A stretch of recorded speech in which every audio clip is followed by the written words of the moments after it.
factor analysis 或者 principal component analysis 出现。这是我们用的非常多一种方法。就比如说以这个为例吧，就假定这里面每一个绿点就是代表不同食物，然后我们就直接到这儿可以得到2到3个不同的 factor， 它这个绿点跟这 factor 之间都会有一个线性关系，但实际上食物之间它绝对不是线性关系的，它跟疾病的关系也不是线性关系的。所以说这个深度学习它办法是什么呢？就是说这些 input 我们假定不同的食物，然后我们可以用它去紧接着输出来下面一些的很多的一些 factor， 这里面叫 hidden layer。然后这个 factor 它跟这factor 之间的关系是函数的关系，并不只是线性关系，它可以任何不同的关系。然后这 hidden layer 就是又成为新的 input， 然后再输出了下一层 hidden layer， 再一层层输下去，最终得到一个 output， 这个 output 就是最好能够预测你的结局。所以说它叫深度学习，因为它有很多层。好，因此大家可以想想膳食之间，不同的营养素之间，不同食物之间，彼此之间的关系绝对不是线性的，可能是1+1大于2，可能是1+1等于2，可能是1+1小于2，或者是有不同的函数之间关系。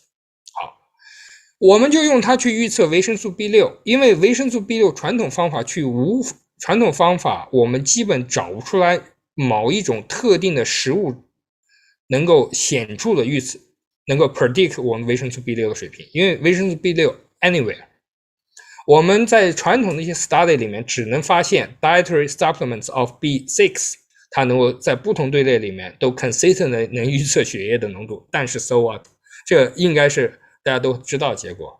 所以说我们就选择这一个在传统方法没办法去预测的血液的一个指标，然后我们就用了 enhanced 数据，其中我们是用 90% 的人去做 training data set， 然后再用 % 的人做 test data 去 test 这个新的 algorithm， 然后我们去比较就传统的多元线性回归得出来的模型和我们用 PLP 就是我们用的这个 deep learning 的方法得到模型，看哪一个能够解释的更高。这是我们的结果。我这里面 percent 的 R square 都是在在 test data set， 就是说在一个完全独立的一个数据库里面得到的。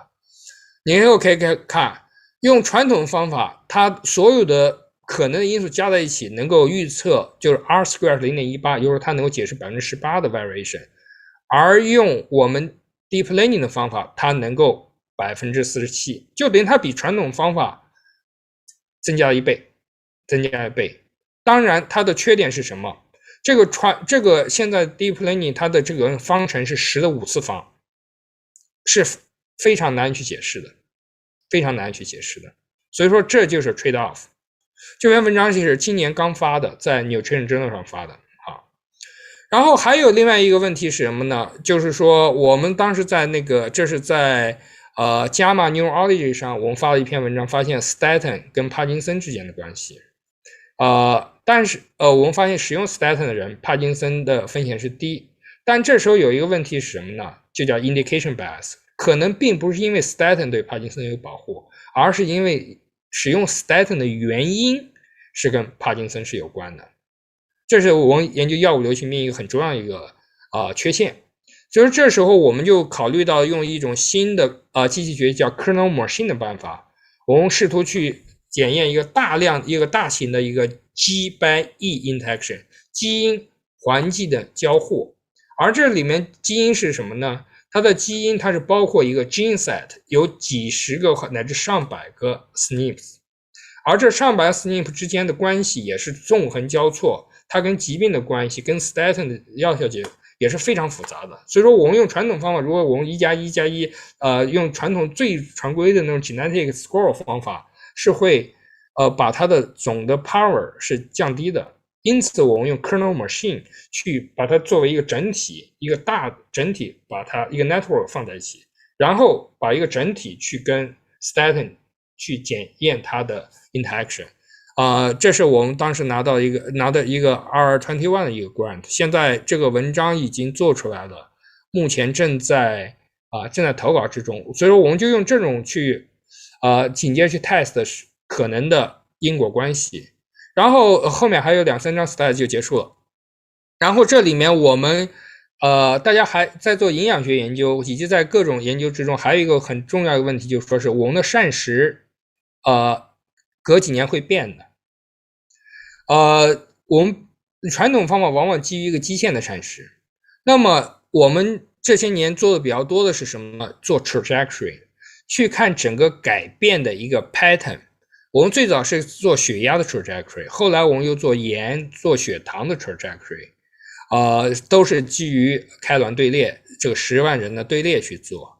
还有在整个传统的研究之中，一个很常见的一个问题是什么？就是说因果关系的问题，哪个在前，哪个在后，大家往往搞不太清楚。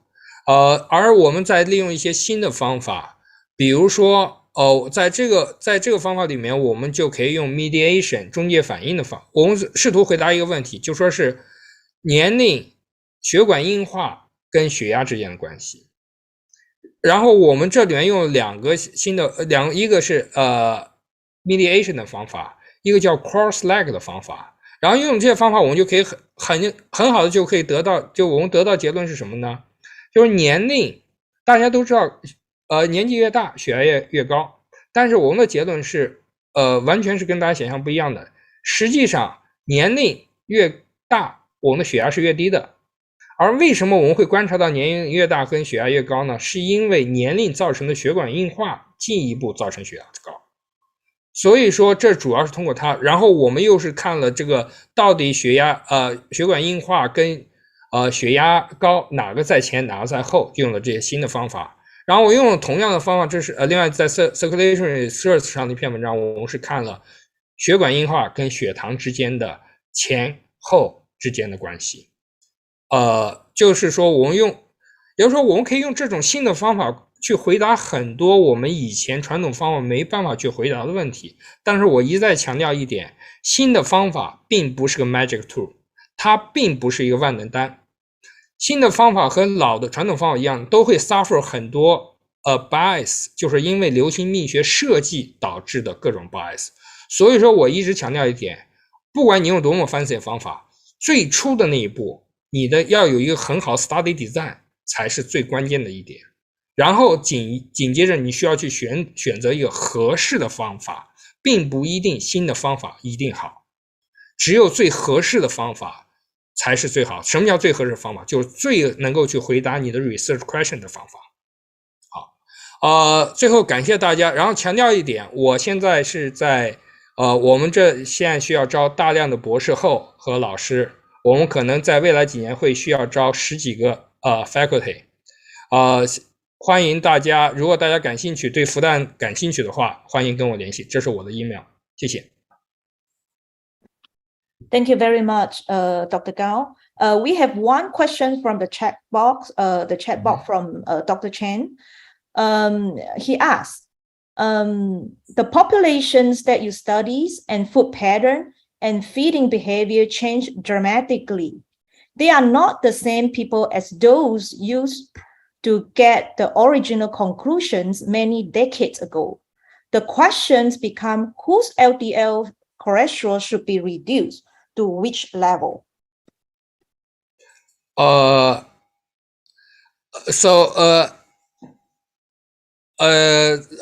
It depends. It's all depends. That's a good question. For the LDL,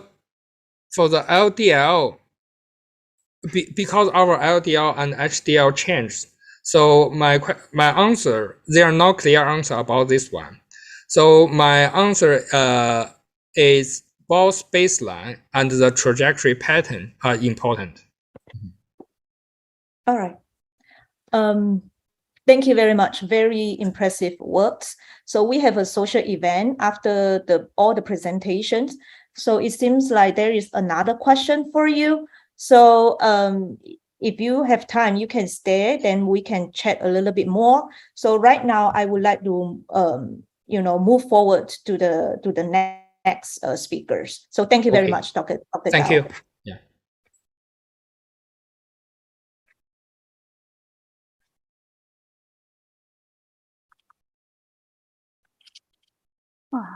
Next speaker is Dr. Xiao Ting Liu. Let's introduce Xiao Ting Liu. Dr. Xiao Ting Liu is an associate professor in the Department of Behavioral Health and Nutrition at University of Delaware. Dr. Liu is a registered dietitian and received her PhD from Florida State University and completed her postdoctoral training in Nutrition Research Institute at University of North Carolina and Chapel Hill.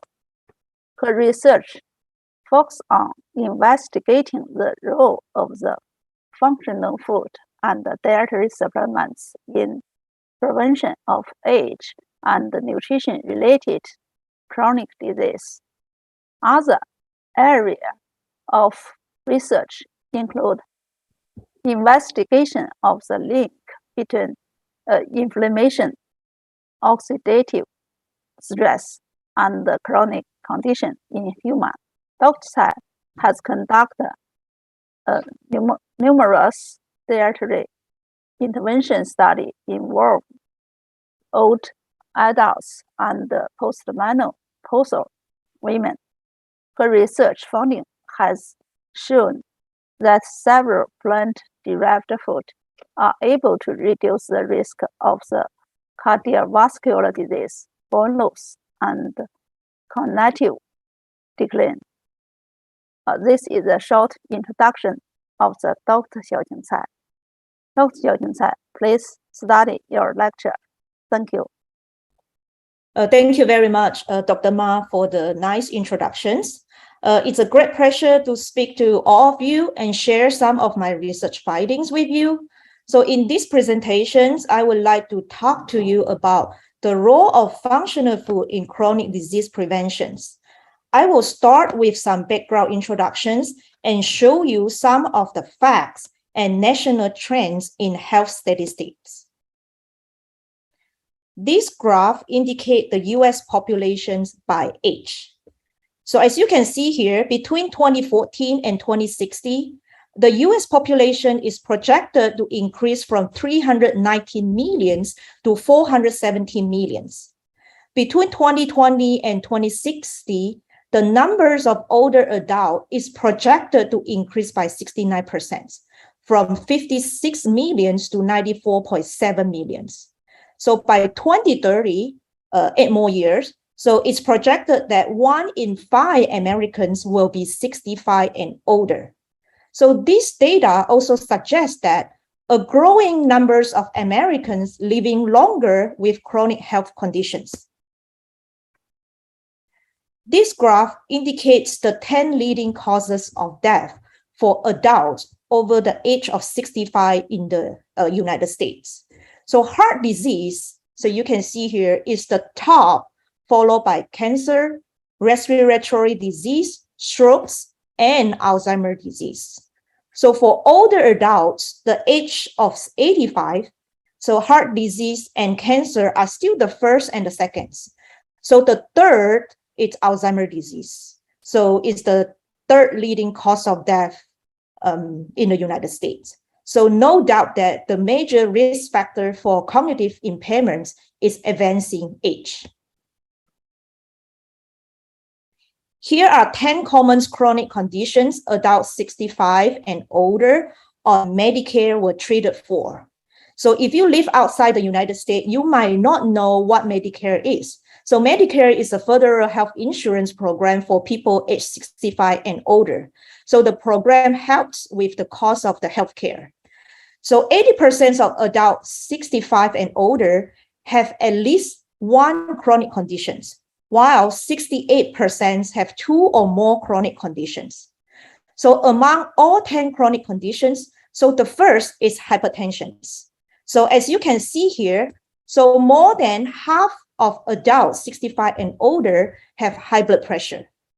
So hypertension, we know that is a major risk factors for coronary artery disease, heart failure, renal disease, and strokes.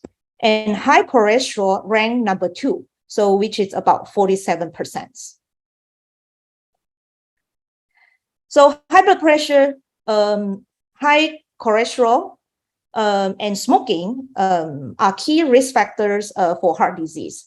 So several other medical conditions and lifestyle choices can also put people at risk for heart disease. Like, for example, diabetes, overweight and obesity, unhealthy diet, physical inactivities. The non-controllable risk factor, including advancing age. So specifically, I want to talk about the high blood pressures and dyslipidemia. So according to the American Heart Associations, so high blood pressure is defined as reading of 130 and higher for the systolic blood pressure, or reading of 80 and higher for the diastolic blood pressure. So that is a change from the old definitions of 140 and higher for systolic blood pressure and 90 and higher for diastolic blood pressure since 2017. So it's estimated that 1 in 3 adults in the US has hypertension. So only half of them have their conditions under control. So about 1 in 3 Americans adult has pre-hypertension. It was estimated by the World Health Organization that globally, 40% of adults aged 25 and older had hypertension. And nearly 1 in 3 Americans adults have high level of LDL cholesterol. So LDL cholesterol and high blood pressure can synergistically increase the risk of coronary heart disease. So the excess blood pressure against the artery wall can cause the damage of the wall lining. So this allows the LDL cholesterol to accumulate and form plaque. So this causes the stiffness in the arteries, which make the heart work harder to pump the blood to the different part of the body. So eventually you can develop congestive heart failure and also have the increased risk of heart attack, stroke, diabetes, and kidney disease. So in terms of the LDL cholesterol, when our body has too much LDL cholesterol, the LDL cholesterol can also build up on the wall, on your blood vessel. So as the blood vessel build up plaque over time, the inside of the vessel narrow. So this narrowing blocks the blood flow to and from your heart and to other organs. So let's shift gear to talk about other health issue of aging. So cognitive impairments. So these pictures display the progressions from normal aging to dementia. So it is important to note that everyone experiences cognitive changes as they age. However, cognitive impairments that is severe enough to interfere with everyday abilities is not necessarily normal. So cognitive decline is described in 3 stages. So you can see here, preclinical or pre-symptomatic phase. So described as it's a silent stage. Which senile plaque accumulating in the brain, but are insufficient to cause noticeable symptoms. So there is no symptoms. You not really can realize that. So the second is a mild cognitive impairment. So described as symptoms become noticeable to affect the individual and families. So impairment is significantly, but does not interfere with everyday activities. And third, dementia. So dementia described as significant loss of intellectual ability occur, affecting memory plus 1 or more other cognitive ability, and the impairments interferes with everyday functioning. So in this graph, you can see there are more symptoms and to describe the 3 stages. Give you more statistics. So over 60 million individuals in the United States are living with cognitive impairments. So it's characterized by problems with memories, language, thinking, or judgments. So for example, memory loss, frequently asking the same questions, repeatedly telling the stories over and over. so not recognizing familiar people and places, and having trouble exercising judgment. The major risk factors for cognitive impairments are age and genetics. So other risk factors may include hypertension, dyslipidemia, diabetes, and physical inactive. The potential mechanism, there are so many researchers talk about, different mechanisms. So for the development of the cognitive decline. So in part, so maybe associated with the upregulations of oxidative stress and inflammation molecules. Cognitive decline has become pressing issue, so due to the fact that our human life expectancy has increased. So the longevity in combination with an aging population had led to a rise in dementia and other cognitive impairments. So age is thought to be one of the greatest risk factors for cognitive impairments. So here have more statistics. New cases of dementia is diagnosed every 3 seconds. Dementia affect approximately 50 million people worldwide. So these numbers projected to reach 82 million, so by 2030, and 152 million by the year 2050. Alzheimer's disease is the most common form of dementia. So it's assumed to contribute to 60 to 70% of dementia cases.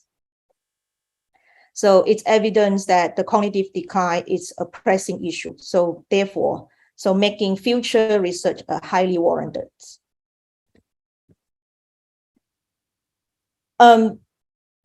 Epidemiological study, collective evidence suggests that so consumptions of fruits and vegetables, so it's associated with reduced risk of chronic disease. So some fruits and vegetables are functional foods. So what is functional food, if you ask? So in the United States, there is no clear definitions. So there is no clear definitions for functional foods. So several prominent organizations have their own definition. So just in general, so functional food is defined as any food or food ingredients that may provide health benefits beyond meeting basic nutrition needs. So due to their physiological active food components. So different compounds can exert specific effect in the body. So most often work together to alter one or more physiological process in the body.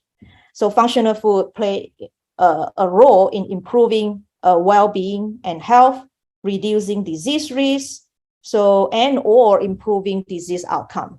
So for example, certain fruits and vegetables, whole grains, fortified foods and beverages, and some dietary supplements.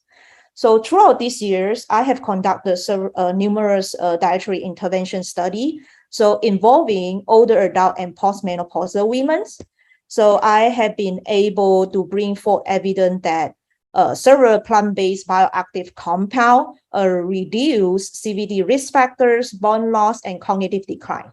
So today, I would like to share with you some of my research findings, so including apple, grapes, and tart cherries.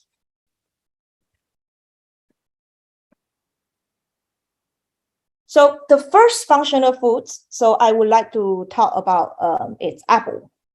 So apples contain a rich source of fibers, so especially pectins, and also contain a variety of phytochemicals. So when this graph, so when you compare to many other commonly consumed fruit in the United States, so not all fruits, just the commonly consumed fruit in the United States, apples rank the second highest level of antioxidant activities. So followed by grapes. So grapes I'm going to talk about next. So strawberry. So recently I got another grant to study strawberries. So the first study I would like to talk about, this is a rat study. It's not the human studies. So this study done by my mentor, Dr. Baramach Mandis. So the reason I would like to bring this study into these presentations is to show how powerful pectin can be in reducing cholesterol. So this study examined the effects of different dietary fibers on serum lipid metabolism and fecal steroid excretions in red fat with or without cholesterol. So as I have mentioned, apple contained a rich source of soluble fiber, pectins. So in this study, animals were divided into 4 different groups and were fed one of the 4 fibers. So cellulose, pectin, psyllium, and oat brains. So as you can see in this graph, among all dietary fibers, so diets containing pectin significantly decrease serum and liver cholesterol and liver lipids. So in addition, so pectin diet excreted higher amount of neurosterol compared to other types of fibers. So next, I would like to show you the finding from our year-long clinical trials. So this study, we recruit 160 postmenopausal women. They were assigned, to consume 75 grams of dry apples for a year. So you can see here, so 3 months consumptions of apples significantly reduced serum LDL by 16%. The level of serum LDL cholesterol further reduced by 24% after 6-month consumptions of apple, so compared to baseline, then remained the same at 12 months. Similar pattern in total cholesterol, so 3 months consumptions of apple significantly reduced serum total cholesterol by 9%, and the level of serum total cholesterol further reduced after 6-month consumptions. So 12-month consumption of dry apple numerically decreased serum triglyceride by 9% and also numerically increased HDL cholesterol by 3% in postmenopausal women. This study indicate that not on this slide. So apple was able to lower serum CRP, C-reactive protein levels.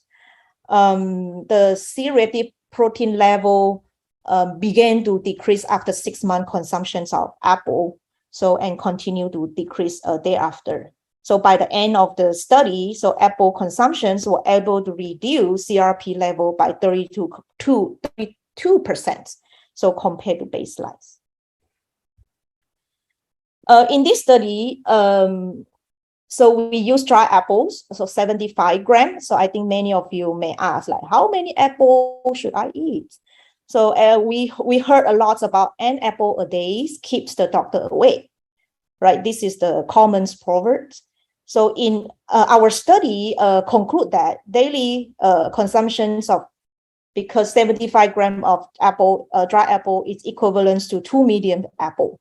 So 2 medium apple daily, so would favorably improve lipid profile.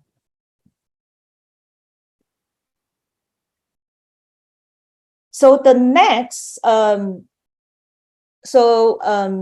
my lab, we have conducted a 12-week double-blind randomized placebo-controlled trial. So this study was to assess the ability of freeze-dried whole grapes consumptions to reduce cardiovascular risk factors and improve cognitive performance in postmenopausal women. 1 to 5 years postmenopausal women were randomly assigned to consume 46 grams of freeze-dried whole grapes or placebo for 12 weeks. So fasting blood sample were collected. So there was a significant interaction between group and time for serum triglycerides. So the post-hoc test also indicate that the serum level of triglyceride decreased significantly by 19% after 12 weeks of whole grapes consumptions compared with the corresponding baseline level. So, and there was a trend towards a significant interactions of group and time effects observed for the serum total cholesterol. So the serum level of total cholesterol decreased by 8% after 12 weeks of grapes consumptions compared with the corresponding baseline value. So in these studies, cognitive battery tests including pair-associated learning, model control, rapid visual information processing, and reaction time, spatial working memory were administered using the CAN-TET boundary test. So at baseline and after 12 weeks, the interventions.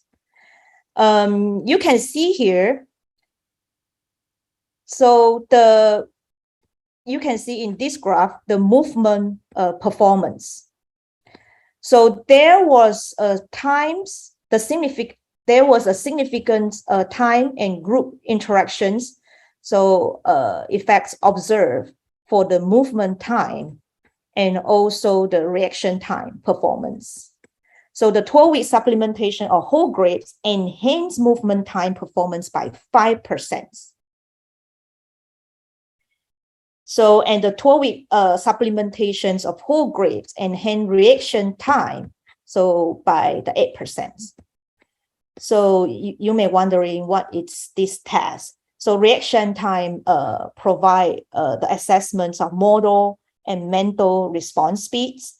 So as well as they can measure movement time, reaction time, response accuracy, and so on. So in another studies, men and women between the ages of 65 and 80 years were randomly assigned to consume 2 cups of tart cherry juice or placebo drink or control drink for 12 weeks. So you can see here in this graph, participants, so the older adult, so in the tart cherry groups, significantly improve the visual sustained attentions at 12 weeks compared with the corresponding the baseline value. So whereas there were no changes in the control groups. And also the 12-week consumptions of tart cherry juice significantly improve the spatial working memory. So you can see here, so the participants in the tart cherry group significantly improve the task, the working memory task at 12 weeks. So compare with the corresponding baseline value. And there were no changes in the control groups. So the spatial working memory is to assess the person's ability to retain information and manipulate the remembering item in working memory. So the reactions movement times score was significantly different between the 2 groups. So after the 12-week interventions, so participants in the tart cherry group have the lowest their score of the movement time compared to the participant in the control groups. So, and after 12 weeks intervention, so participants in the tart cherry group perform better on the pair associated learning task. So by making feeble error compared to the control groups. So the pair associate learning test assess the visual memory and also the new learning. So aside from the objective test, so we also administer the self-reported questionnaire. So you can see here, this graph indicate the change in the score of memory containments. So it's it's a self-reported, the overall satisfactions with one's own memory ability. So after the 12 weeks interventions, so participants in the tart cherry group had higher containments with memory score than the control groups. And there was a significant interactions effects of tart cherry juice on systolic blood pressure as compared to the control. So tart cherry juice was able to lower systolic blood pressure by 5 units.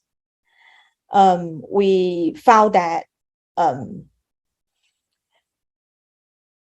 so tart cherry were also able to reduce blood pressure. So because previously I have discussed the relationship between the systolic blood pressure and the heart disease, and it's the #1 in the United States.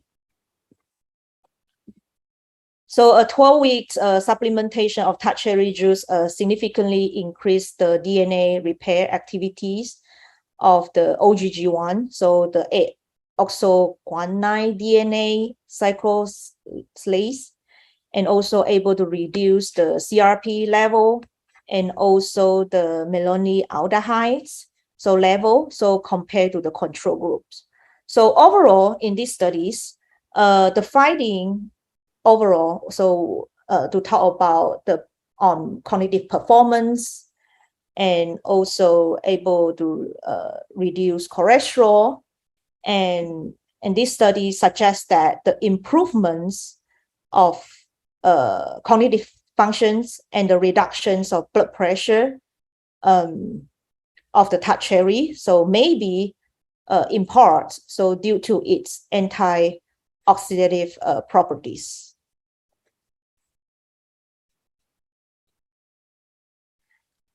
All right, so I would like to conclude my presentations by sharing a few statements to you. So the first statement is from the American Heart Associations. You can see here, so heart disease is #1 cause of morbidity in the US. Healthy food habits can help reduce at least 3 of the major risk factors of heart attacks: high blood cholesterol, high blood pressure, and excess body weight. So anyway, this statement is very, very long. So what I want to say is, their conclusion is they ask you to eat a variety of fruits and vegetables. So this statement is from American Heart Associations. So, and another statement, the second statement is from the American Cancer Associations. So more than half of all cancer deaths could be prevented by making healthy choices. Again, this is a very long statement. So they also conclude that eating lots of fruits and vegetables can help reduce your cancer risk. And the last statement is from Hippocrates. So as he said, so let food be Thai medicines and medicines be Thai foods. So with the consensus of 3 statements here, so proper nutrition, proper diets, and lifestyle changes should always be the recommended so as the first line of defense in preventing most chronic disease. Like for example, increase fruits and vegetable consumptions, making healthy food choices, and of course, so be physically active. So this marks the end of my presentation today. So thank you very much. So acknowledgement. So I definitely gonna thank my students, my undergraduate student, my graduate students. So without their contributions, so we're not able to do research. So every semester we have a gathering, so like a celebrations of the end of the semester. Thank you very much. I would be happy to answer your questions. Thank you. Thank you, Dr. Tsai. There is a lot of questions in the charming room. Please look at that and answer. Sure.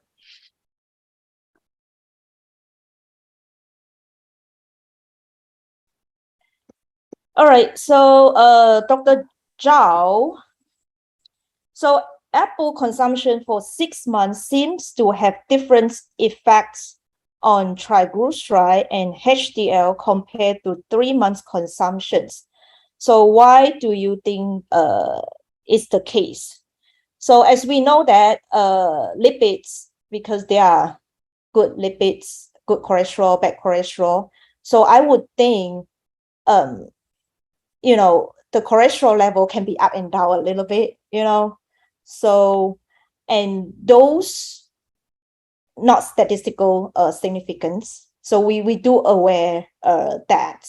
So the triglyceride, I believe it the slightly increase, and the HDL it's increase as well. So, and another questions, or maybe it's a comments.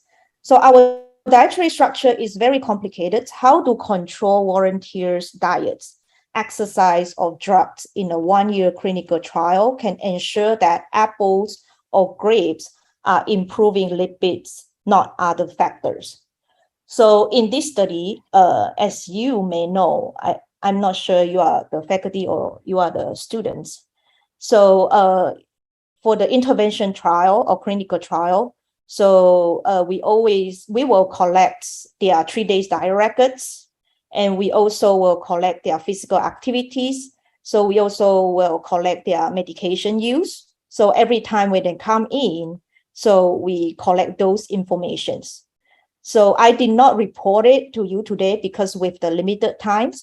So we do the 3 days diet, records, and we put it in the software, and we see that before and after there is no significant changes in their diet. So that means we can assume that not others components. And the same thing for the exercise. So we use the physical activity questionnaires. So we also, clinical trial, yes, we're not able to control 100%, right? But we need to trust them. But we also collect a lot of information about the dietary, if they're taking any dietary supplements, any medications, if they have any change of the recent medication, so they should report to us. So is there a difference between peeled apple and the whole apple in terms of the benefits? Yes. There are lots of fibers, on the peels. So, but in these studies, we use dry apple. So maybe you ask, like, why dry apple? Because this is a year-long clinical trial. We really unable to provide fresh apple to them. So then we purchase the dry apple. So, and this dry apple do contain peel.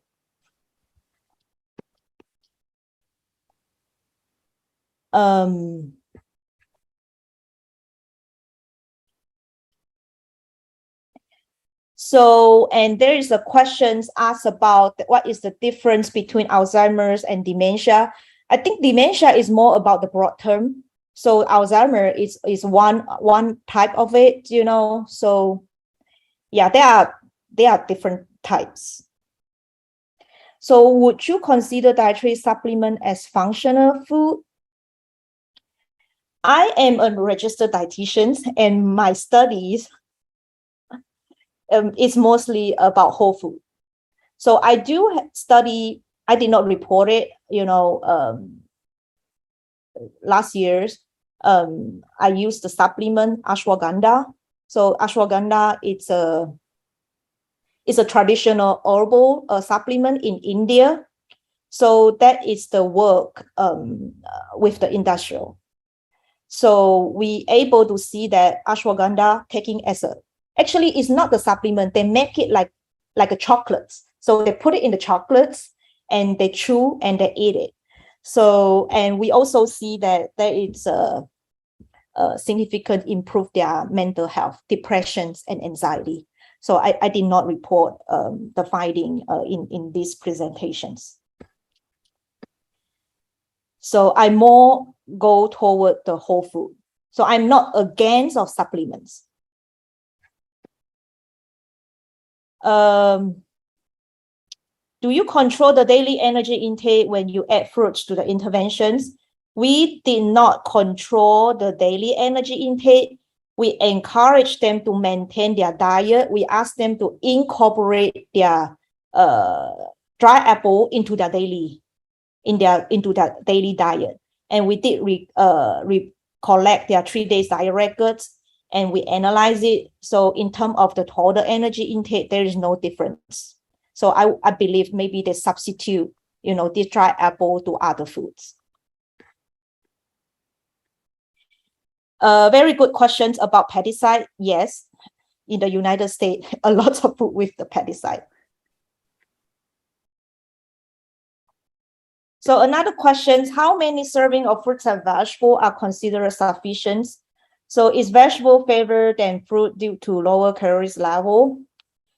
I I know that every time we talk about increasing fruits and vegetables, but certain fruits are really high in sugar as well. Like, for example, if someone at risk for diabetes, you also need to think carefully, like what types of fruits you consume. So definitely, vegetable, definitely it's good. In terms of how many servings, I know that the dietary guideline right now, don't scare you, the number is pretty high, but honestly, we not really meet the guideline. So I know the guideline is pretty high, but I still think about 5 servings of fruits and vegetables would do, So please stop me, Dr. Ma, if I over my times, okay? Okay, thank you. I think a lot of questions of your lecture. It means a lot of people interested in your study. So we will discuss in the future. It's end of their picture. Yes, Next one. thank you. Okay. Yep, Thank and you one very question much. from Bing Yan, the guideline is 5 serving. I think actually the guideline is more than 5 serving. The 5 serving is long time ago. But, anyway. Okay, so next speaker, the host duty is yours. Okay. yes. Thank you. All right, so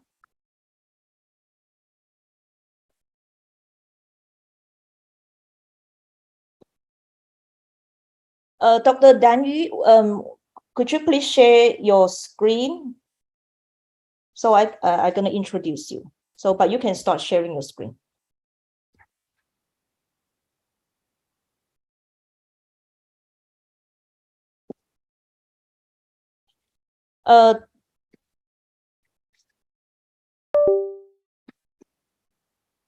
So Dr. Dan Yu is a clinical nutritionist. So in the Department of Nutrition at the 3rd Hospital of Hebei Medical University, she's responsible for the nutritional screening, nutritional status assessment, and nutritional treatments of inpatient in hospital. She is especially good at formulating individualized nutritional treatments plan for critical ill patients, post-operative patients, and renal disease patients. She obtained a PhD in a major of nutrition and food hygiene from Chinese Center for Disease Control and Prevention in Beijing.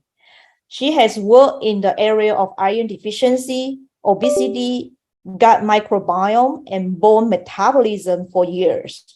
Her work has been published in a number of well-respected journals. She is a senior member of Chinese Nutrition Society, a member of Chronic Disease Prevention and Treatment Branch of Chinese Preventive Medicine Associations, and a member of Nutrition, Health, and Food Safety Branch of Cross-Strait Medical and Health Exchange Associations. So let's welcome Dr. Dan Yu.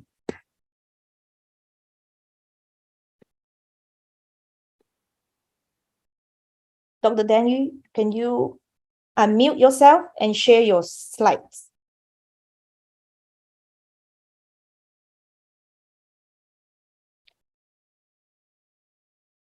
I can see your laptop.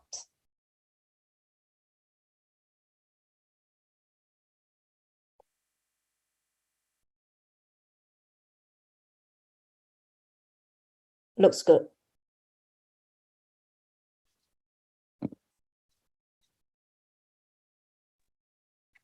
Please unmute yourself.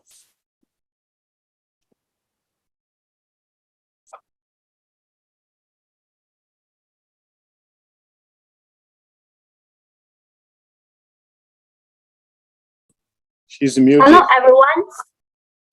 Could you hear me? Yes, now we can hear you. Okay.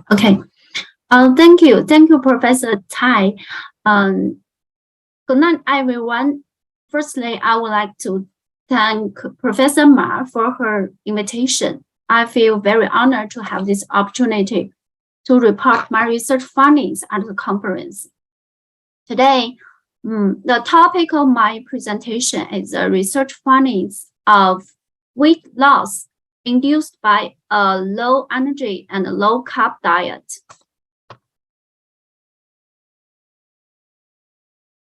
Because I am a clinical nutritionist in a hospital, we have many overweight and obese patients coming to consult in our clinic. Generally, we will give them individual diet recommendations and then follow them up. So we decided to conduct a cohort study on them 3 years ago. Firstly, we were very interested in the changes of their gut microbiome. But during the study, we found the bone turnover of weight loss patients is also a very interesting point. So for this study, we mainly focus on researching these two problems.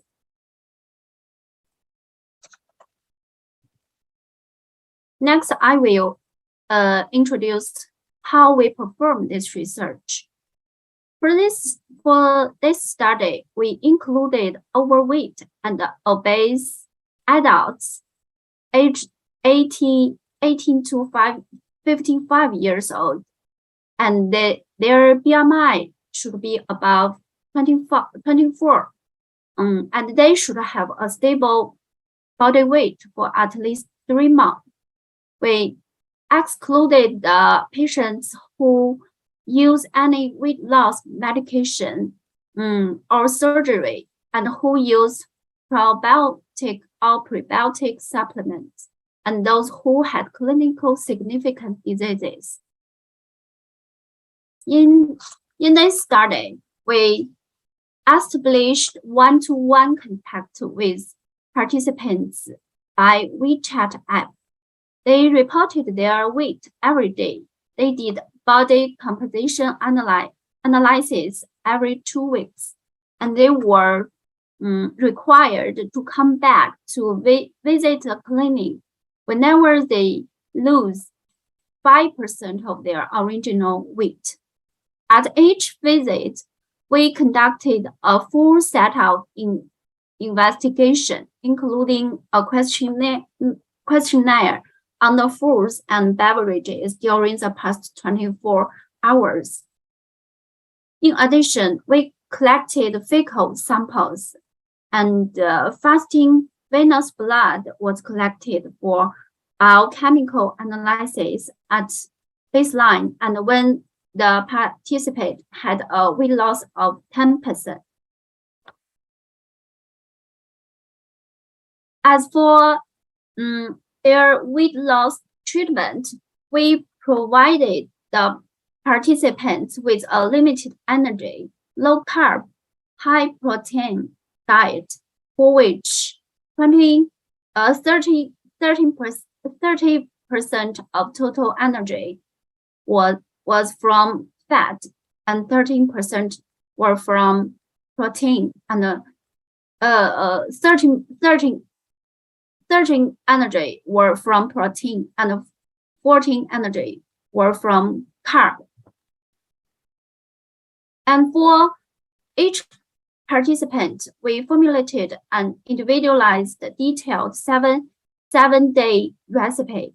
Participants were instructed to consume only the recommended food or beverages during the study, and were asked not to change their lifestyle and physical activity. All participants were required to send pictures of their meals to the dietitian through WeChat app every day, and then the dietitian will give them timely comments and recommendations to make sure they comply to the required diet very well.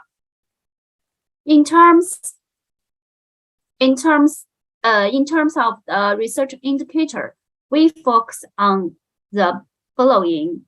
The first one is dietary intake and body composition, blood pressure, lipid files, glucose, diseases, inflammatory indicators, adipose cytokines, gut microbiome, and bone metabolic indicators. Next, I will introduce the main result of this study.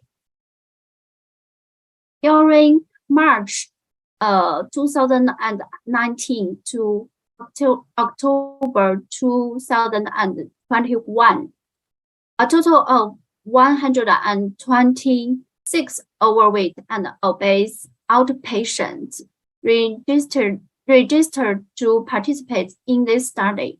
Among them, 77 subjects met the inclusion criteria, and 71 participants lose their weight of 5%, and 37 lost their weight of 10%, and 15 lost their weight of 15%.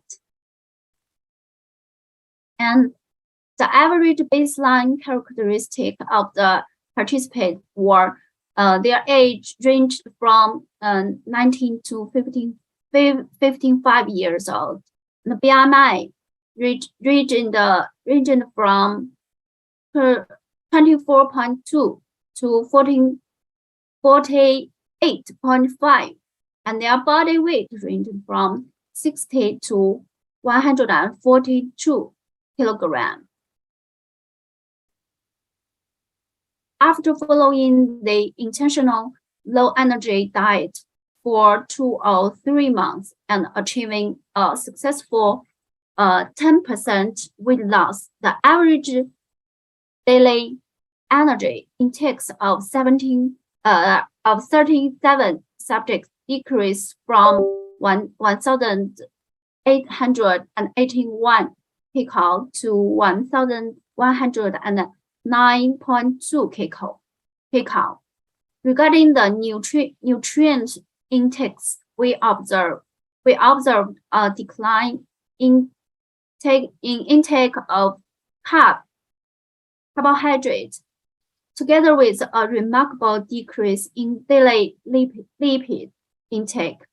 Participants were recommended to ensure adequate protein intake, such as milk, beans, and their products. Therefore, the calcium intake also increased remarkably.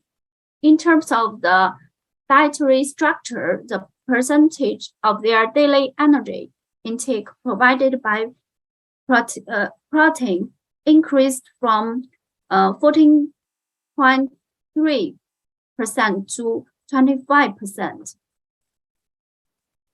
And the percentage of their daily energy provided by carb reduced from 15.1% to 33.2%. This indicated that the participants complied well with the diet recommendations. After closely following to the low energy diet, the BMI, fat body mass, lean body mass, and body fat percentage decreased gradually along with the decline of their total weight. And our study showed that the blood lipid profile and the glucose homeostasis was improved during the dietary intervention. The blood triglycerides and the LDL were decreased significantly after a weight loss of 10%, while no significant changes were found for cholesterol or HDL. Both fasting glucose and glycosylated hemoglobin decreased significantly, especially for those with relatively higher baseline values. Next, we will show our result about the participants' gut microbiome. A total of 120 gut bacterial genera were detected in more than 90% of the sample, and this genera mainly belongs to the phylum of Formicates, Bacteroides, Actinobacteria, and Proteobacteria. At the phylum level, the investigate dynamics of the bacterial distribution, and we found that the relative abundance of bacterial dates increased while Formicates and Formicates decreased after a weight loss of 5%. This dynamic also reflected the decreased trend of Formicates to bacterial dates ratio. However, this alteration trend was reversed to some extent after a weight loss of 10%. And there was a total of 99 gut fungi genera were detected. The relevant abundance of Ascomycota decreased while the Basidiomycota increased after a weight loss of 5%. And this trend continued in 37 subjects who further achieved a weight loss of 10%. Regarding to the alpha diversity of gut bacteria, Figure A and Figure B showed the trend that both genus level Chanel intact and observed features significantly increased as the body weight decreased during the first stage, but no significant changes in this index were observed during the second phase. Unlike the gut bacteria that showed an increase in observed feature along with the weight loss, this index of alpha diversity was stable for gut fungi throughout the study, indicate that the gut fungal richness is less responsive to diet change or weight loss. This figure showed the dissimilarity in gut bacterial composition of sample collected at different time points.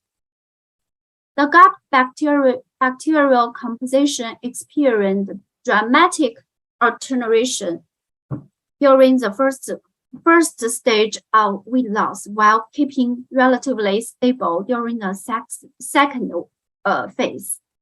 Better diversity analysis of fungi showed similar result. It showed a dramatic alteration of gut fungal composition during the first phase of weight loss, while keeping stable during the second phase.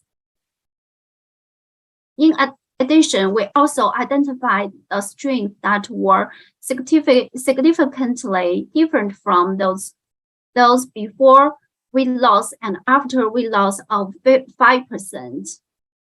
And this is for before weight loss and after weight loss of 10%. To further study the potential covariation between the gut fungi and bacteria, we firstly calculated the changes in abundance of each fungus and bacteria. This analysis revealed a closed relationship between the dynamic changes of two kingdoms a total of 42 significant associations were identified between 20 fungi and 29 bacteria.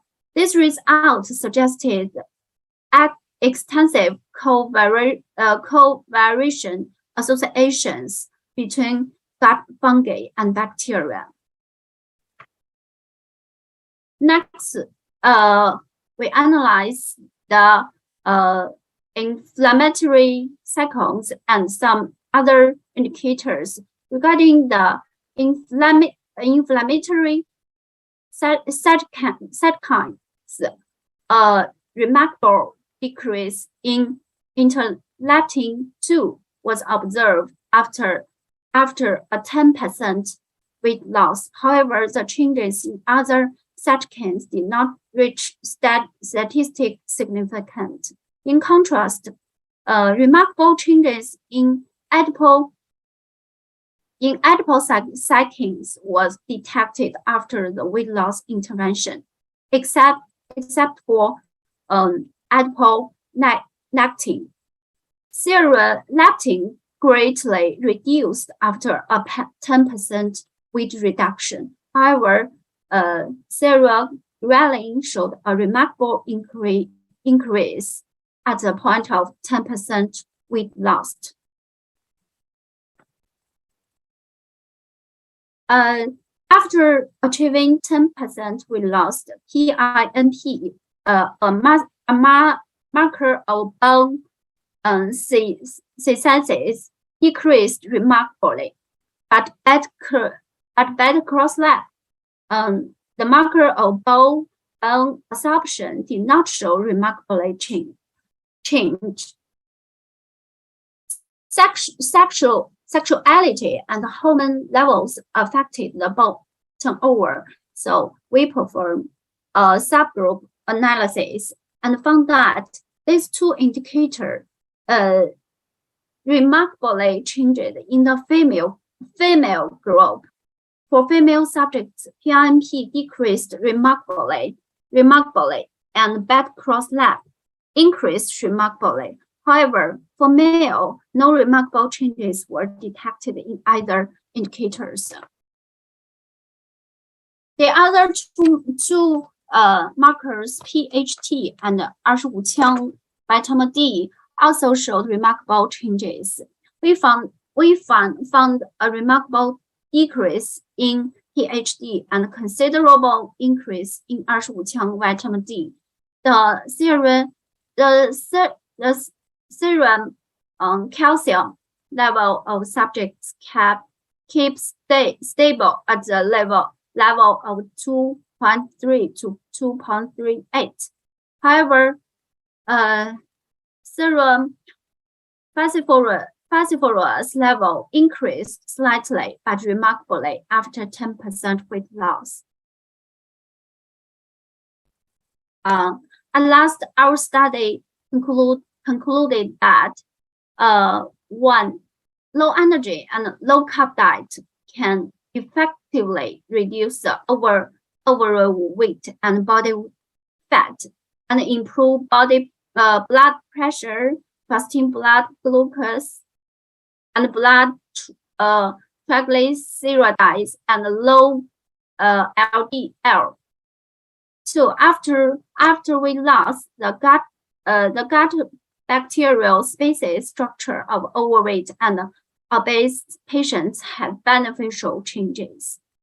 The diversity of intestinal flora increased considerably after 5% weight loss. During weight loss, there was a strong correlation between bacterial changes and fungal changes. This link highlights that gut fungi may be much more important than we expected in the development of treatment of obesity. Last one, in the present study, we also found that bone formation was surprised and bone absorption was increased in female subjects after a 10% weight loss. This suggests that women both young and middle age are at greater risk of bone loss or when they losing their weight. Based on this study, we published 2 papers this year, and here I want to especially thank the kindly help provided by Zheng Jusheng Lab of Westlake University. We are very honored to cooperate with them. That's all. This is all the content I want to share with you. Thank you for listening. Thank you. Thank you, Dr. Yu, for the very amazing data. So we have a couple of questions from the chat box. So many questions. You can unshare your slide first.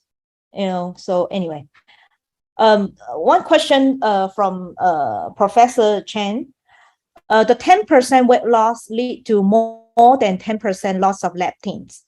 Does this mean more than 10% fat mass? Did you check the change of the fat mass? Sorry, I pencil on the list to more than. Does this mean that more? You check the change of. Yes. All the participants, their fat mass decreased greatly, and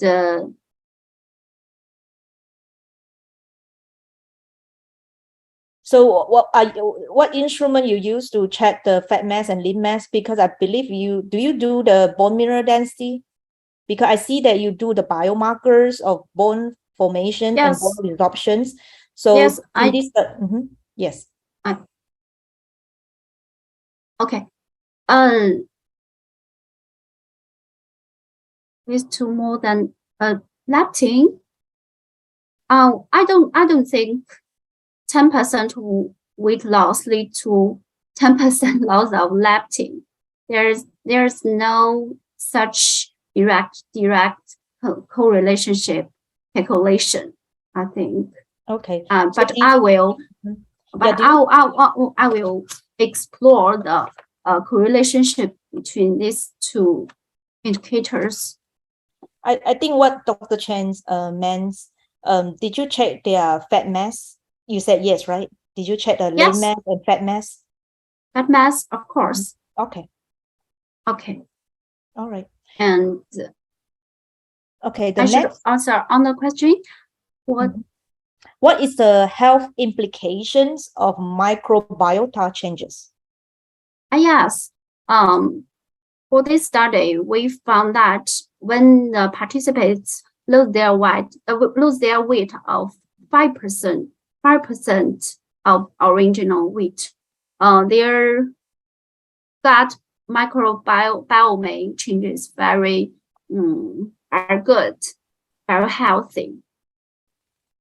And but after they continue to their diet for a long time, their microbiome will return to their original gut characteristics to a little back to a little bit. So I think we have still to study further to study sorry 我这个英文表达可能不太好，我就想说就是这些减重的这些患者，他在减重5%之后，他的肠道菌群就向一个非常健康的方向发展了，然后他的后壁菌和他逆杆菌就是一个逆转，但是到了减重10%了以后，他的这个好像这种逆转的这个程度就减轻了，就开始有点像回归他之前的那个肠道的那个菌群特征了，所以这个我们还是要继续研究这个原因，它到底是因为它已经适应了我们这种高蛋白低碳水的这种饮食了，还是它的肠道菌群也随之改变了？就这个原因，我们还需要值得的深入的研究。但减重5%之后，它的这个肠道菌群真的是发生了一个非常好的变化，而且非常剧烈的变化。All right. Yeah, I think there is one more question from Bing Yan, because just now you did provide the answer. What are the reasons of change in gut microbiota? I'm not sure, Bing Yan, I'm not sure you speak Mandarin or not. So what Dr. Yu said, it's different. After 5% of weight loss, it seems that the microbiota favorably, change, but after 10%, it seems like to go back, return to the previous. So, but they still need more investigations on this. Bing Yan also asked Dr. Yu, so you mentioned the lower carbohydrate percents induce the positive changes. Can you comment on the carbohydrate types contribute to the changes? Because carbohydrate also do have the different types, right? Complex carbohydrates, simple carbohydrates. Do you want to comment a little bit about that? 我们的这个低碳水主要是限制主食，主要是限制我们这个粮食当中的这个碳水化合物，其他蔬菜是大量吃的，然后水果也是基本上就给它断掉的，就是主食和水果当中的碳水非常的少，但是蔬菜当中的碳水还是存在的，蔬菜是大量吃的。主要是这样一种，然后我们是要严格控制它的碳水功能比是小于40%，然后每天也会给它一定量，大概1两50克到100克的这个复杂碳水化合物，这样一个量。So the diet, the carbohydrates compositions, the content is 40%, right? Am I correct? Yes, below 14%. Oh, below 40%.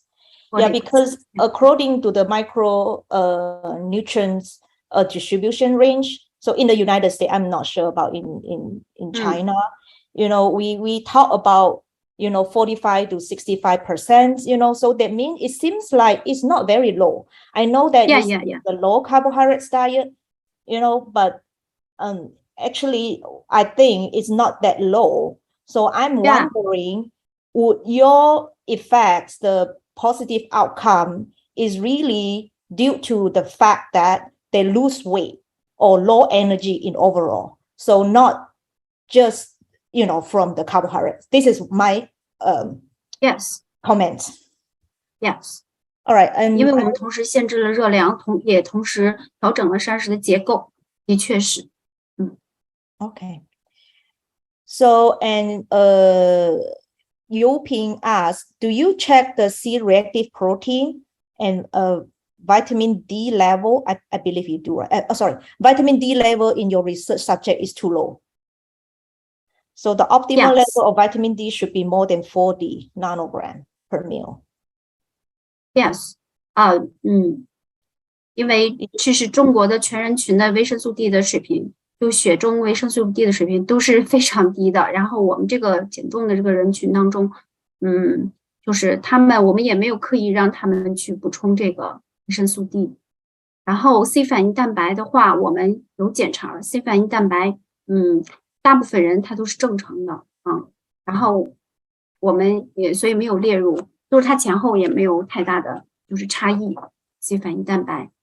所以这个指标对于我们来说，我觉得还不够敏感，所以我们没有把它放在这个结果的汇报当中。但是我们在生化的检测当中是有 C 反应蛋白的，大部分人都是正常值。So thank you very much, Dr. Yu. Very nice presentations. Could you please unshare your screen? So we're going to invite the next speakers. Okay, thank you. 我会接下来在那个聊天的框当中回答他们的问题。Sure, very good.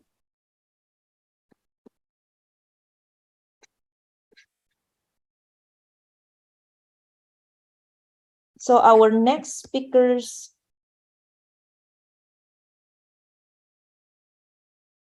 So our next speaker, Xiao Ting Liu. Xiao Ting Liu, please share your screens.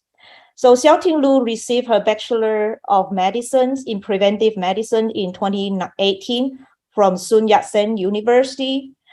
She is currently working towards her master's and doctoral degree in Science in Nutrition and Food Hygiene with the Departments of Nutrition School of Public Health at the Sun Yat-sen University. Her research interests includes methyl donor and monocysteine, homocysteines, nutrition and diabetes, and also the nutrition epidemiology. So without any further delay, please welcome Xiao Ting Liu.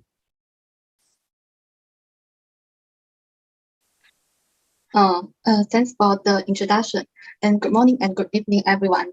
And the topic I'd like to share today is effect of dictin and folic acid supplementation in lowering homocysteine about Chinese adults, a randomized double-blind and controlled trial.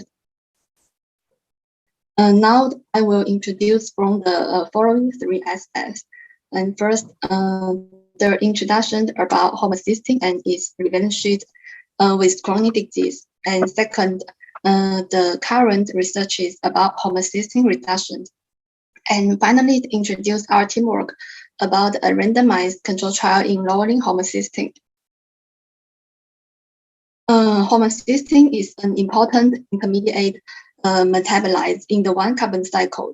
And briefly, methionine generated as adenylyl methionine, so-called SAM, and as adenylyl homocysteine, so-called SAH, and finally homocysteine. Homocysteine utilize methyl from the pectin or the folic cycles to synthesize methionine, forming a cycle of methyl metabolism. And according to the American Heart Association, normal range of normal levels of fasting plasma homocysteine are considered to be between 5 and 15 micromole per liter, while a plasma level of homocysteine higher than 15 micromole per liter is defined as hyperhomocysteemia. And the mean homocysteine levels are different in various countries. And the average blood homocysteine levels were from 6 in Japan and 7.1 in Germany and to 13.2 in Switzerland. And the prevalence of hyperhomocysteemia was reported to be 27.5% in China, and which indicated a higher homocysteine levels in Chinese population than other countries.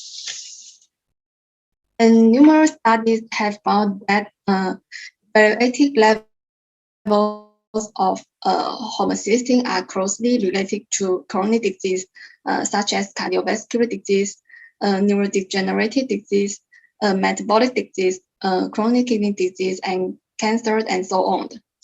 The potential mechanism including inflammation, oxidative stress, DNA damage, and methylation. And therefore, it is crucial to find an effective, safe, and ineffective strategy to reduce plasma levels of homocysteine. And apart from unmodifiable factors, including age, sex, and genes, and more attention have been paid to changeable approaches such as nutritional interventions. In 1-carbon metabolism, and folate transfer the methyl group to homocysteine, and thus reducing the circulating homocysteine level. And previous randomized control trials have investigated the homocysteine lowering effects of pectin or folic acid per serve. And for example, daily supplementation of 1.5 grams, 3 grams, and 6 grams pectin for 6 weeks could decrease plasma homocysteine by 12% to 20% in healthy adults. And another randomized control trial conducted in patients had a history of cardiovascular disease or Diabetes found that dietary supplementation containing 2.5 milligrams of folic acid, 1 milligrams of vitamin B12, and 50 milligrams of vitamin B6 for 5 years, and could reduce homocysteine by 2.4 micromole per liter. And however, to the best of our knowledge, homocysteine lowering effects of the combined supplementation of betaine and folic acid have been rarely explored. And only one related randomized control trial was conducted in the African population, which found that the daily supplementation with a normal drink holder containing betaine, folic acid, vitamin B12 and vitamin B6 for 12 weeks in the non-pregnant women in an African population could reduce homocysteine by 23.6%. And diversities exist in dietary habits, genetic polymorphisms, and activities of enzymes in the Foley cycle, which may result in the different levels of homocysteine among various ethnic groups.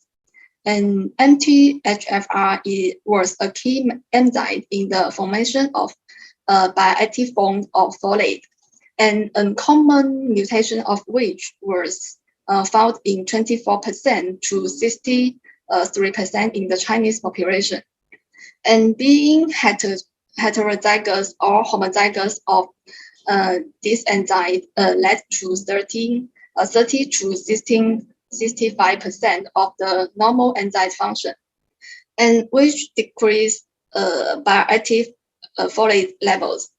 An randomized control trial conducted in Chinese patients with hyperhomocysteine shows that more than 40% of subjects failed to reach the normal homocysteine levels after folic acid intervention for 3 months, which partially indicated an unwarranted effect of intervention with folic acid cluster.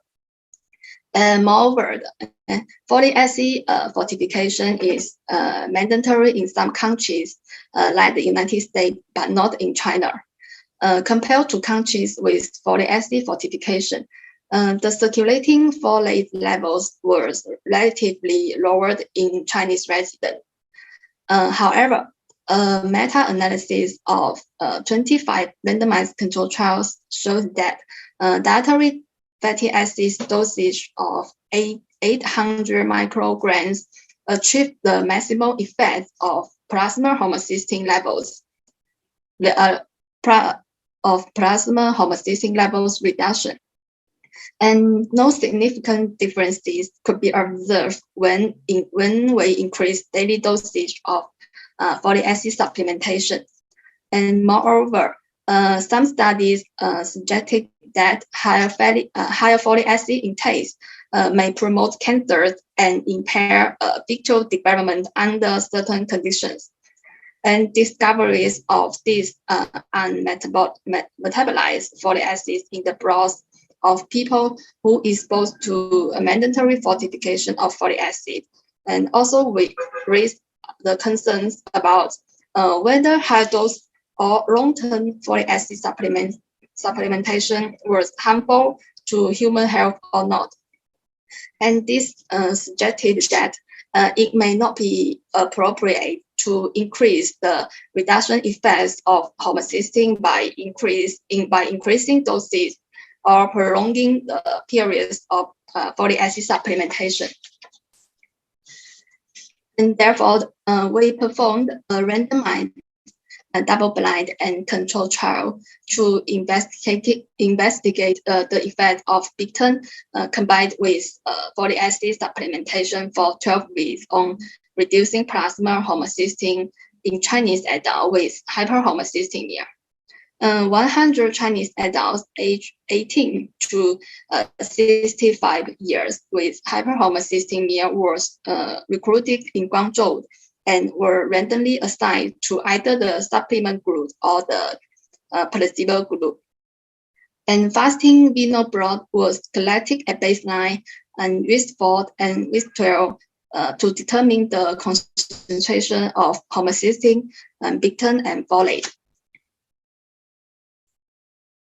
And after assessing for eligibility, and as shown in this figure, 100 eligible people was enrolled and randomized in this trial.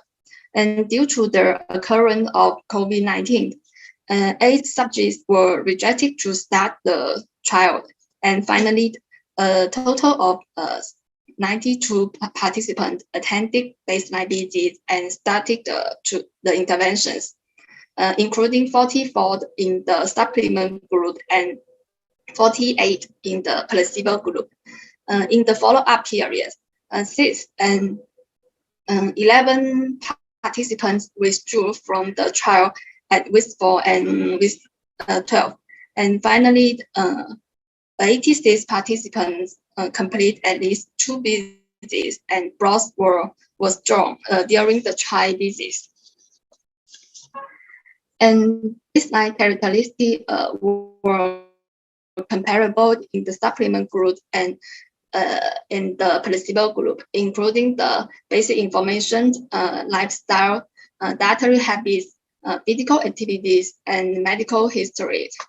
And at baseline, there was no significant differences in blood level of pectin, folate, and vitamin B12 between the 2 groups. And after the intervention, in the supplement group, plasma levels of pectin, folate, and vitamin B12 increased significantly. And in the placebo group, no significant changes were observed in the blood pectin, folate, and vitamin B12 levels. The significant increments in blood level of pectin, folate, and vitamin B12 in the supplement groups after the intervention indicated a good participant compliance. And plasma levels of homocysteine in different groups during the intervention were shown in this slide. And at baseline, there were no significant differences in the plasma homocysteine level between the 2 groups. After the intervention, in the supplement groups, plasma levels of homocysteine decreased significantly. And in the placebo group, a slight but insignificant upward trend in homocysteine levels were observed. And significant differences in the plasma homocysteine during the intervention were also observed between the 2 groups after adjusting for potential confounders. And after adjustment of multiple covariates, the decrease of plasma homocysteine was associated with the increments of both pectin and folate after 12 weeks of supplement. In conclusion, in this trial, we found that multiple supplementations with pectin, folic acid, vitamin B6, and vitamin B12 for 12 weeks can decrease plasma homocysteine levels among Chinese adults with hyperhomocysteemia. And increasement both in pectin and folate levels were statistically significantly associated with the reduction in homocysteine. And that's all. Thank you again for your attention.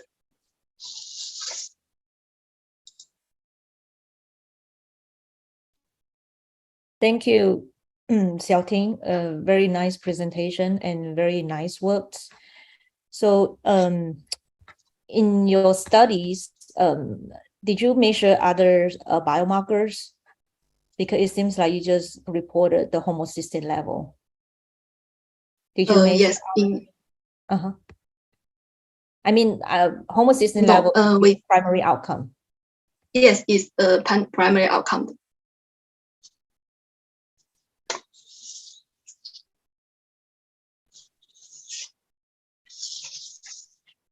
Do you have what is your next step? Because it seems like you do have some good result from your findings. In our limitation of this study is we can compare the complex supplementation, including betaine and folic acid.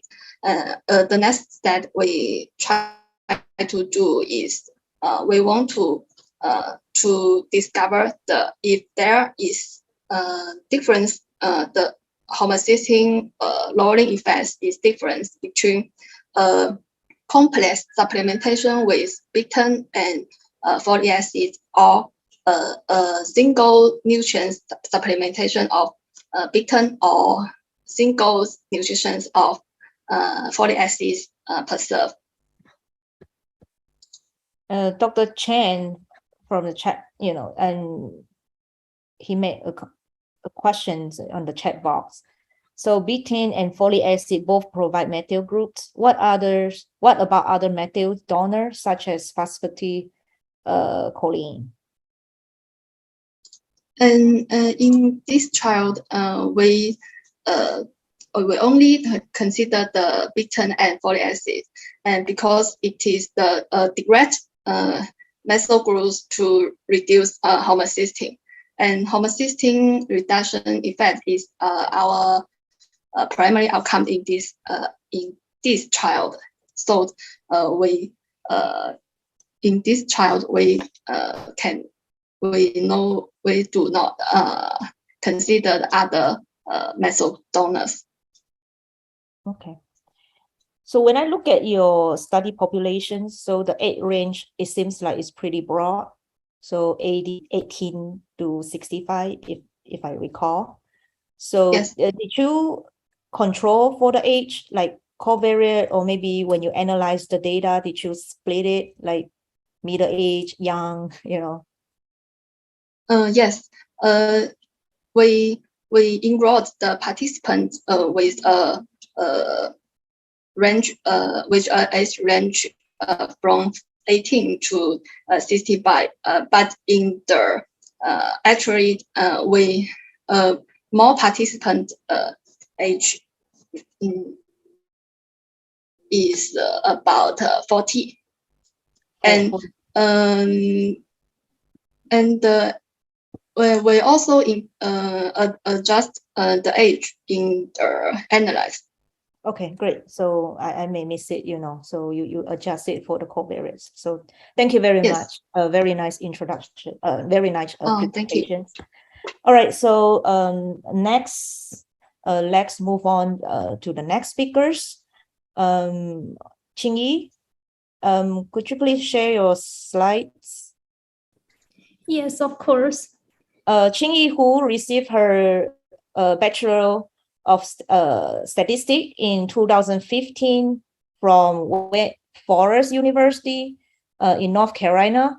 So she is currently working toward her master's degree in biostatistics in the University of Texas School of Public Health at Houston. Her research interests include methyl donor and homocysteine, nutrition, diabetes, and also nutrition epidemiology.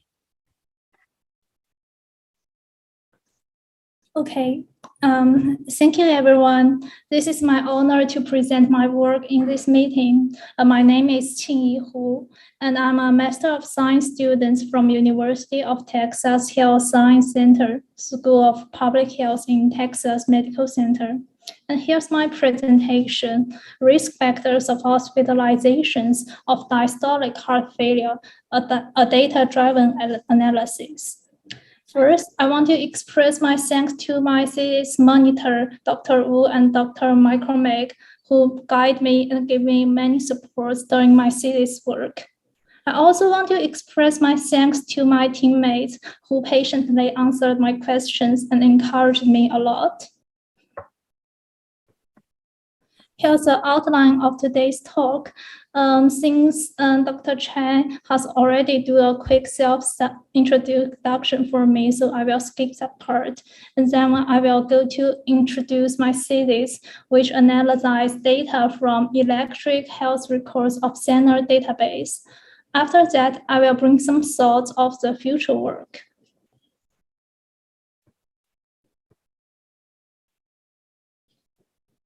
Let me explain what is a data-driven analysis first and how is it different from traditional study methods. In traditional studies, we need to design the study first and then collect information based on our needs. But in a data-driven approach, decisions are made based on the data we have. So in this way, data-driven analysis can avoid some bias, such as information bias. And then we go on to the data source and the study population. Our raw data comes from the electronic health records provided by the Center Health Facts database, which is a multi-ethnic, de-identified, nationwide electronic medical record database for research purpose. It is a comprehensive database that covers all over the 63 million patients and 380 million encounters. It covers all of the healthcare records of 85 systems with 750 hospitals and healthcare faculties in the United States from 2000 to 2018. The main patient level data in Center includes longitudinal encounters with detailed records of diagnosis, medications, clinical events, procedures, and lab procedures. It represents a total of 69 million unique patients across the United States. And of the 69 million patients, 52% are female and 42 are males.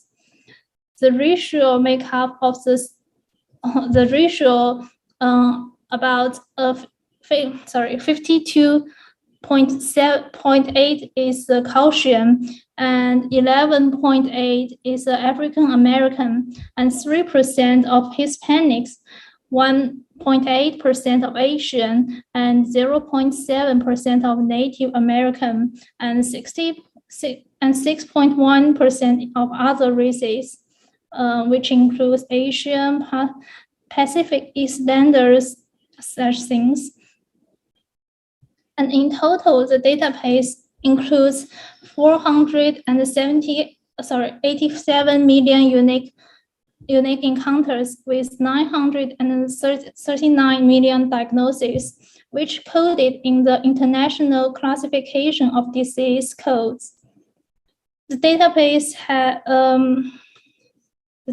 has 674 million medical records, 118 million procedures records, 5.3 billion clinical events records, and 4.2 billion lab procedure records.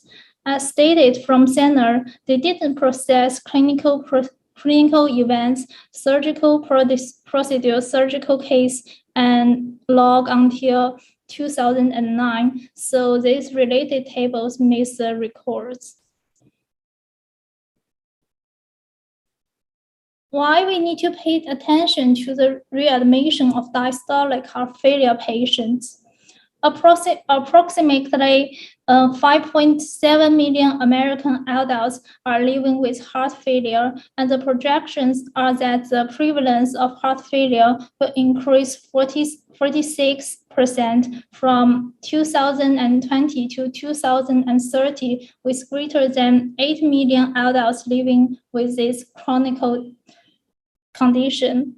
And according to the CDC Center of Disease Control, heart failure, a serious condition when the heart has trouble supplying the body's organs with the oxygen-rich blood they need, cost the nation an estimated $30.7 billion in 2020. This total includes the cost of the healthcare service, medicines to treat the heart failure, and missed days of works. Nowadays, heart failure represents a global public health threat. High rate of readmission after heart failure damage continued improvements of patient health, medical resources, and financial costs. heart failure hospitalization is followed by high readmission and mortality rates. More than 25% of patients are hospitalized for heart failure will be readmitted to the hospital within 30 days of discharge. According to a 2012 research, the top reason for readmission with a Medicare fee-for-service patient population is for patients suffering from heart failure. And in addition, the Affordable Care Act instituted a financial penalty for excessive readmission for hospitals that is capped at 3% of a hospital's total Medicare payments in 2015. So it's very important for clinicians and researchers to identify risk factors of the heart failure hospitalization in order to reduce the readmission for heart failure in patients. Our study focused on the hospitalization length of diastolic heart failure patients.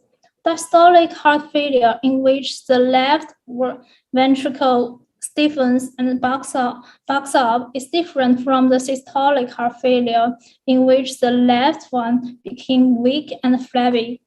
Until now, the best treatment of diastolic heart failure is still unknown. Therapies proven to work for systolic heart failure doesn't necessarily work for the diastolic heart failure.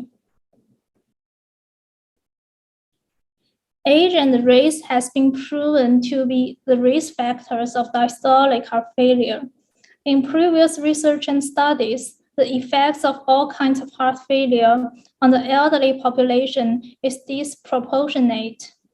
According to a meta-analysis in 2021, the heart failure patient had an average age of 76.3 years. Even assuming that the incidence for a specific age, sex, or race is stable, heart failure prevalence shows a very steady elevation over the next 20 years, mainly in association with the population aging. Racial disparities exist in cardiovascular risk factors, morbidities, and mortality. In 2010 research in our tri-ethnic community cohort, Blacks and Hispanics had higher body mass index, higher prevalence of hypertension and diabetes, and lower level of education compared to whites. So race is maybe also a risk factor of the diastolic heart failure. And previous studies agree that the prevalence of the diastolic dysfunctions increase with age in both gender. And due to the selection bias of many studies, which prefer recruit relatively young white men with coronary artery disease, so relatively little attention is focused on gender difference in heart failure.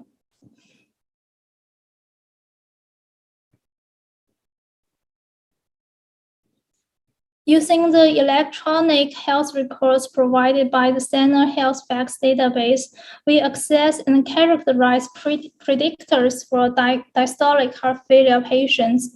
So in this data-driven analysis, we analyze trends between heart failure, age, gender, race, and readmission counts collected from the patient visit record in the database and compared with the systolic heart failure and other heart failure types. In this way, we identify the risk factors that influence diastolic heart failure in patients' hospitalization. Here's how the data cohort is selected. This figure on the right side shows the flowchart of the data cleaning process. We identify the initial heart failure patients as patients who were diagnosed with heart failure using the ICD-9 code between 2000 and 2018. After removing heart failure patients with encounter errors and missing data and merging with patients' heart failure medication records, we achieve unique patients with at least one heart failure medication, which is a list provided by the clinicians. We select unique patients with at least one heart failure medications and one heart failure diagnosis code and hospitalization records as our study population. For this study, we calculate the number of encounter times and the total follow-up years for each patient, and then get the length of the hospitalization stay for each patient. We claim the inpatient duration based on the 24-hour rules and exclude patients whose total follow-up time is smaller than 3 months. Also, patients are excluded if they made any of the following criteria. Patients who were younger than 18 years at the index visit, patients with unknown gender, patients whose total follow-up times is less than 60 days. These 3 exclusion conditions were not mutually exclusive and could overlap. After applying this inclusion and exclusion criteria, the study is consisted of 171,883 heart failure patients from the Center Health Facts database. We categorize patients' heart failure type by their ICD-9 diagnosis code records. Patients who have at least one ICD-9 diagnosis code of diastolic heart failure are identified as the diastolic heart failure patients, excluding patients who were diagnosed with both systolic and diastolic combined heart failure. Finally, 171,883 heart failure patients are selected as the final cohort. Among these heart failure patients, 41,268 patients have been diagnosed with purely diagnosed diastolic heart failure.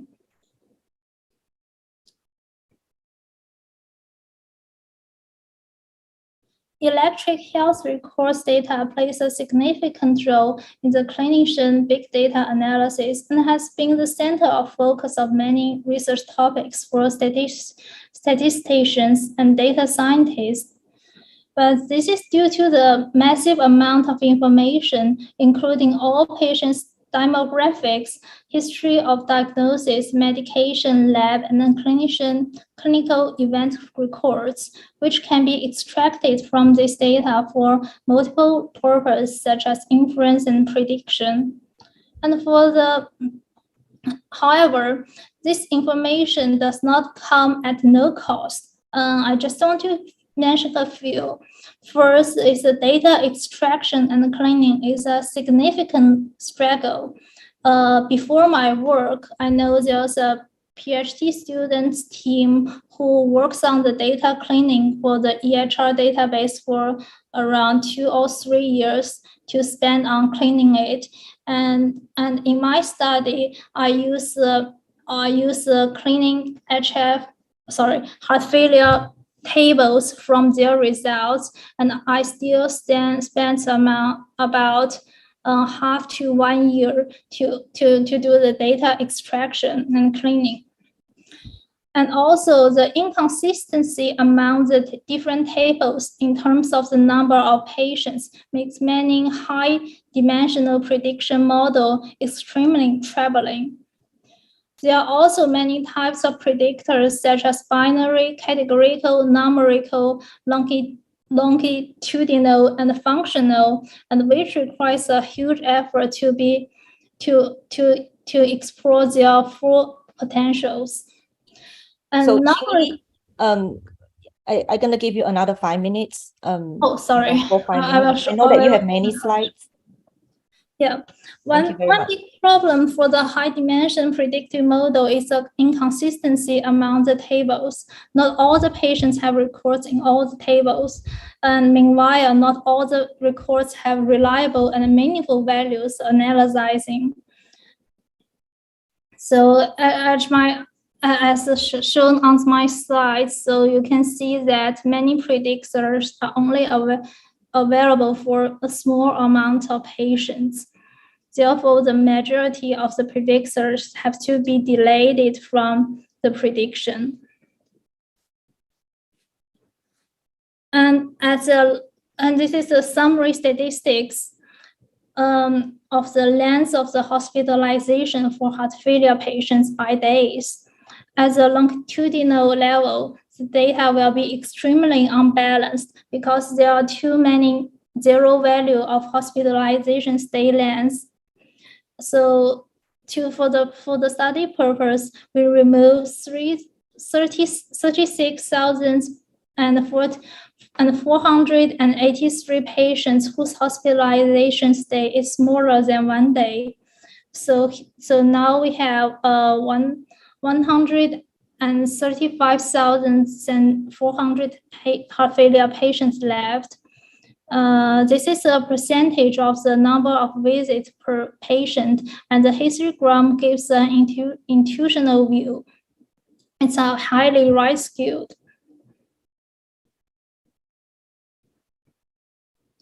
And after taking the log of the hospitalization stay, the histogram looks more normally distributed. And the picture on the right side, it plots the normal quantiles of the log of the hospitalization length, although it still has tails, but it looks much better than the picture before taking the log. Here's the summary statistics of heart failure patients' hospitalization length versus the race, age groups, genders, and heart failure type.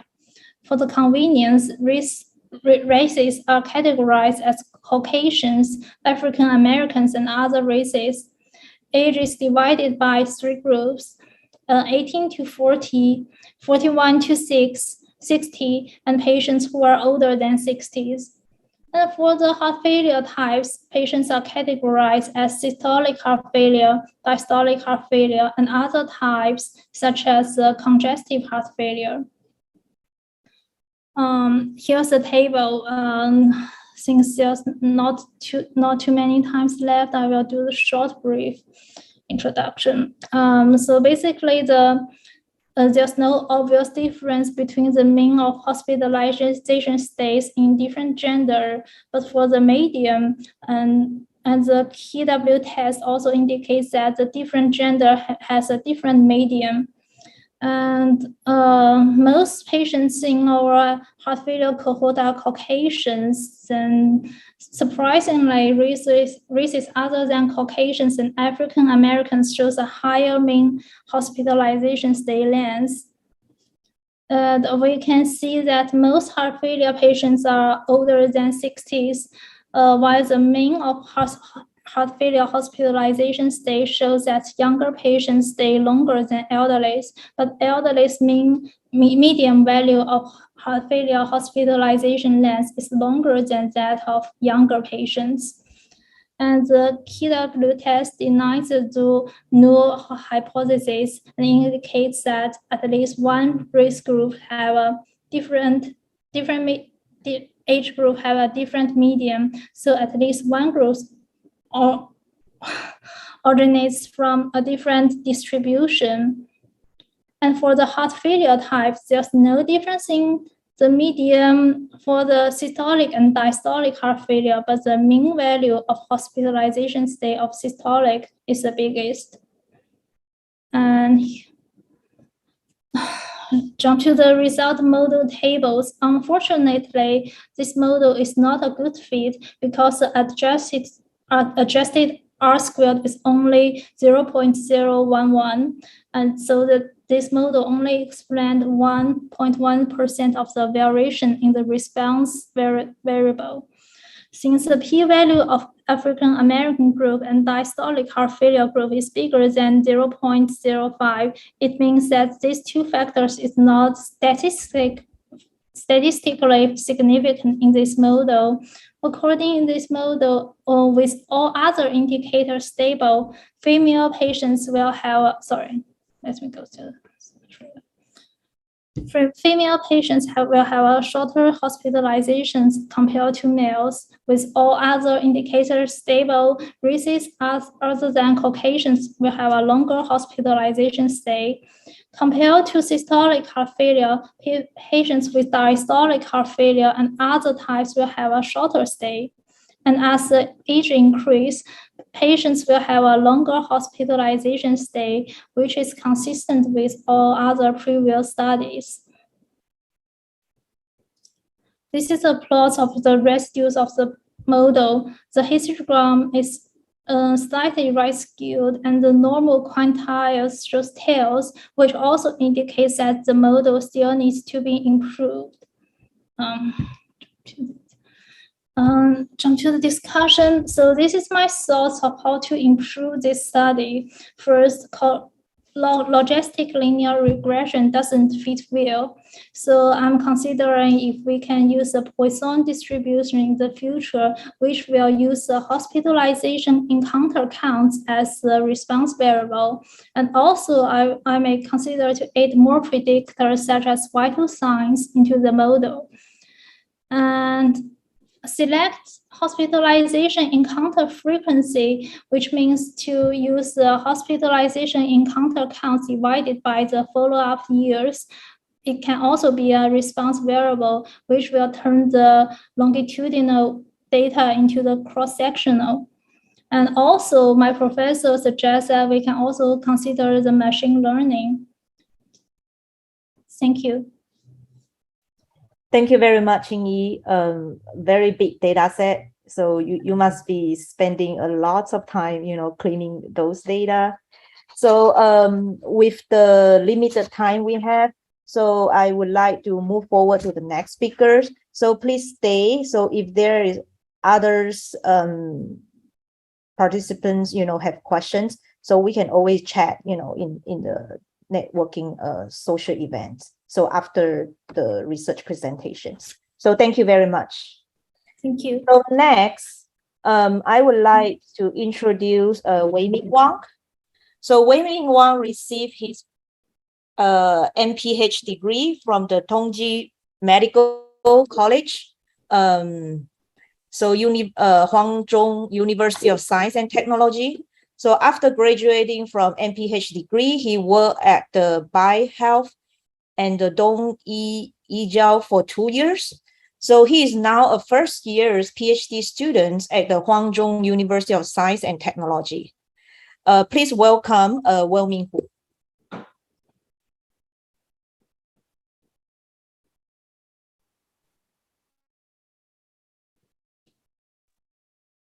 Weiming, you need to share the your slide as a presenter view. Okay.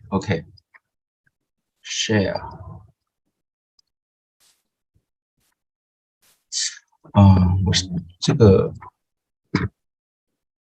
我现在有共享吗？没有是吗？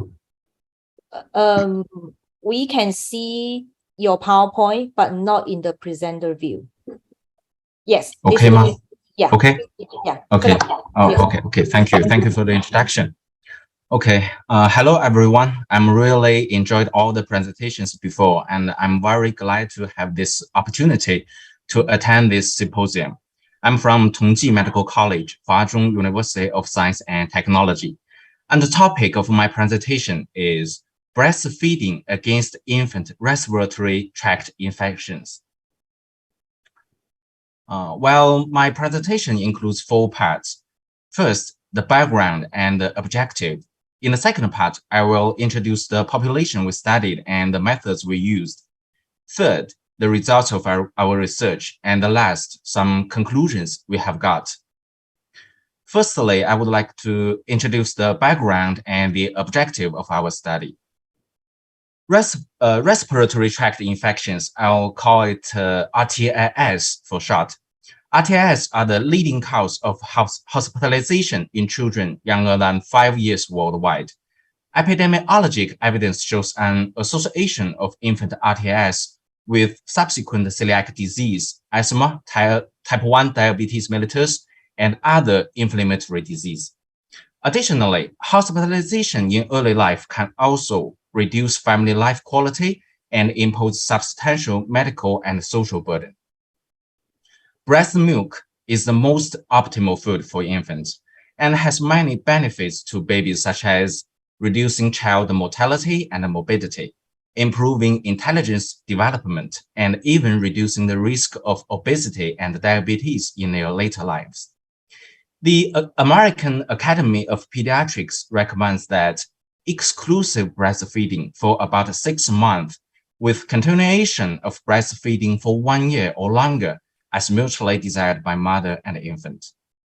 Previous studies have found that exclusiveness or long duration of breastfeeding can protect infants from RTIS because breast milk contains numerous protective factors such as immunoglobulins, lactoferrin, and lymphocytes. However, few studies combine the duration and exclusiveness of breastfeeding together to examine the effect of breastfeeding on infant RTIS risk, and the long-term effect of breastfeeding against RTIS is still unclear. So, in this study, we combine the exclusiveness and the duration of breastfeeding during the first year of life to explore the association of breastfeeding practices with incidence and hospitalization of infant RTIS in the subsequent year. Let's move to the second part. I would like to introduce the population we studied and the methods we used. This study was embedded in Tongji Maternal and Child Health Cohort Study. It's a prospective birth cohort with pregnant women and their infants residing in Wuhan, Hubei province of central China. Its primary purpose is to examine the effect of maternal dietary and lifestyle factors on the health of mothers and their children. The recruitment process started from January 2013 to May 2016. At that time, I was studying for my MPH degree in my current research group, so I attended those recruitment and follow-up work. And after enrollment, pregnant women were followed up at late pregnancy and delivery. At postpartum, the mother-infant pairs were regularly followed up by trained investigators to collect and update the information of infant feeding and illness. We are currently conducting the 72-month postpartum follow-up. The data used in this study were obtained from the 3 to 24-month postpartum. In the present study, from the picture, we can see that full breastfeeding was defined as breastfeeding, but water without sugar are allowed, and includes exclusive and almost exclusive breastfeeding. Partially breastfeeding was defined as receiving any breast milk plus any food or liquid, including non-human milk, formula, and semi-solid foods. We categorize infants into 5 groups. F6L group, full breastfeeding for 6 months with continuation of breastfeeding for 1 year or longer. F6S group, it was defined as full breastfeeding for 6 months with continuation of breastfeeding not until 1 year. PL group, partially breastfeeding for 1 year or longer. And PS group, it was defined as partially breastfeeding shorter than 1 year. Last, the FF group, FF means formula feeding. We drew the information of upper respiratory tract infections, including cold, otitis media, sinusitis, and pharyngitis, and lower RTIs, including pneumonia, bronchitis, and bronchiolitis, and combine them into RTIs. Hospitalization from RTIs was dichotomized into yes and no. We use the Poisson regression with generalized estimating equations to explore the association between breastfeeding practices with incidence risk and hospitalization from RTIS. We also adjusted some essential covariates such as maternal age, ethnicity, education level, pre-pregnancy BMI index, gestational age at delivery, delivery mode, neonatal sex, birth weight, number of siblings, season of birth, environmental tobacco smoke, and so on. All analyses were performed using SAS software and with a two-sided significance level of p-value less than 0.05. Okay, now let's move the part of results.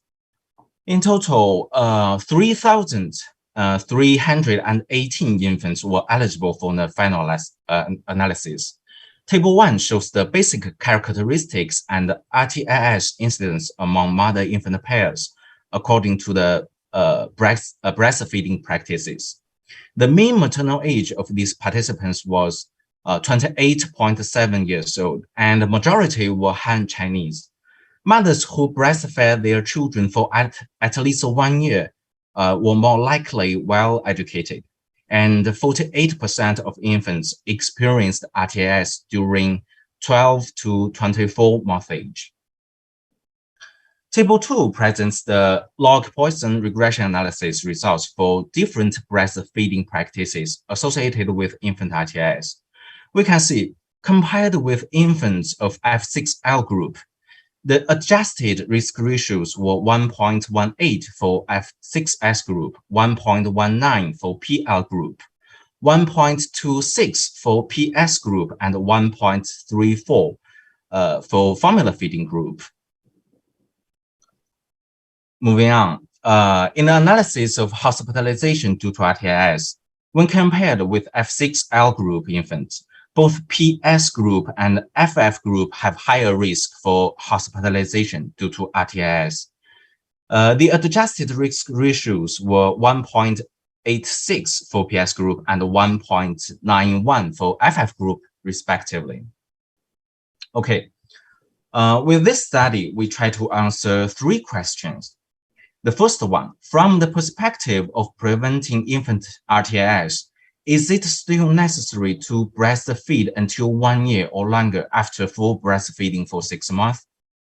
According to our results, it is necessary to ensure full breastfeeding for 6 months and then breastfeed for as long as possible, since both the risk of RTIS and its severity in F6L group are lowest.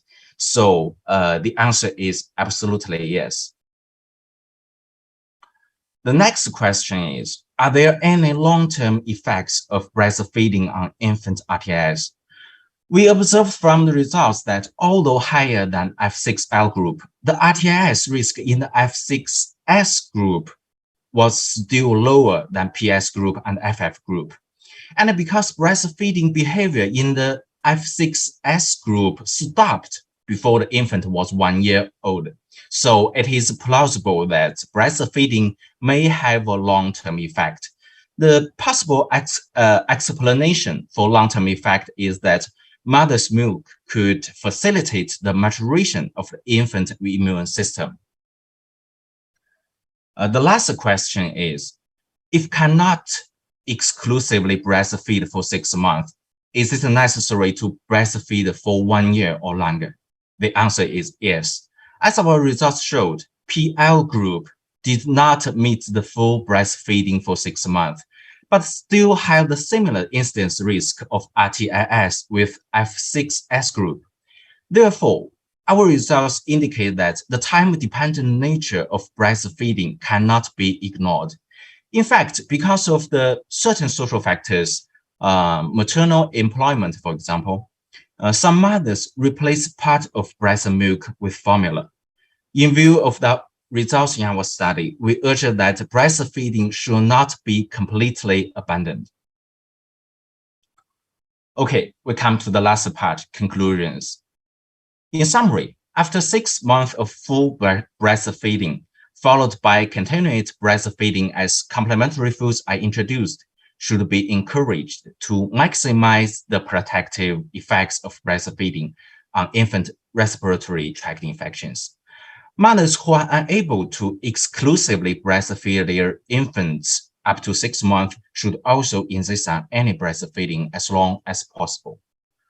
Okay, that's all for my presentation. Thank you for your time and attention. Thank you very much. Okay. Thank you very much, Wei Ming. Very nice words. You know, I'm teaching nutrition in the lifespan. So one of the chapters is about, you know, breastfeeding. So we, in the United States, we also encourage, you know, mothers breastfeed at least minimum 6 months. Of course, definitely it's better, you know, if more than 6 months. So it seems that your finding is pretty much go with the WHO guideline, right? So to recommend that to breastfeed, you know, continuing up to a year. What is your next step after follow up with this result? Are you planning to do something? Yeah, well, at present time, we followed up the mother-infant pairs at 72 month postpartum and collected the illness and the growth information. In next step, we will explore the association of breastfeeding between the breastfeeding and breastfeeding practice and 6-year-old children to explore the association of breastfeeding and their illness, such as allergic disease in respiratory tract infections, growth, and so on. Yeah, very good. I think, you know, this is the way to go, you know, follow up with them to see how the breastfeeding periods, you know, how long breastfeed to impact, you know, when they grow up, when they get older. So thank you very much. Thank you very much. The next, we have a speaker, Clindi Lei. So Clindi Lei received her bachelor degree of nutrition and health sciences in Taipei Medical University and master degree in public health in Macau University of Science and Technology. Her research on iodine has won the Merit Award in the intramural essay competitions. She is currently the General Secretary of the Macau Nutrition Associations and dedicated to promote nutrition educations and organize nutrition-related academic activities.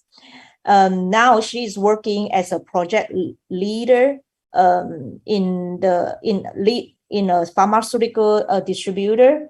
So with over 15 years of experience in this industry, she mainly responsible for coordinating the supply of healthcare products with Macau hospital and pharmaceutical companies, and also assisting in the organizations of the medical events to promote the latest medical information to HCP and publics.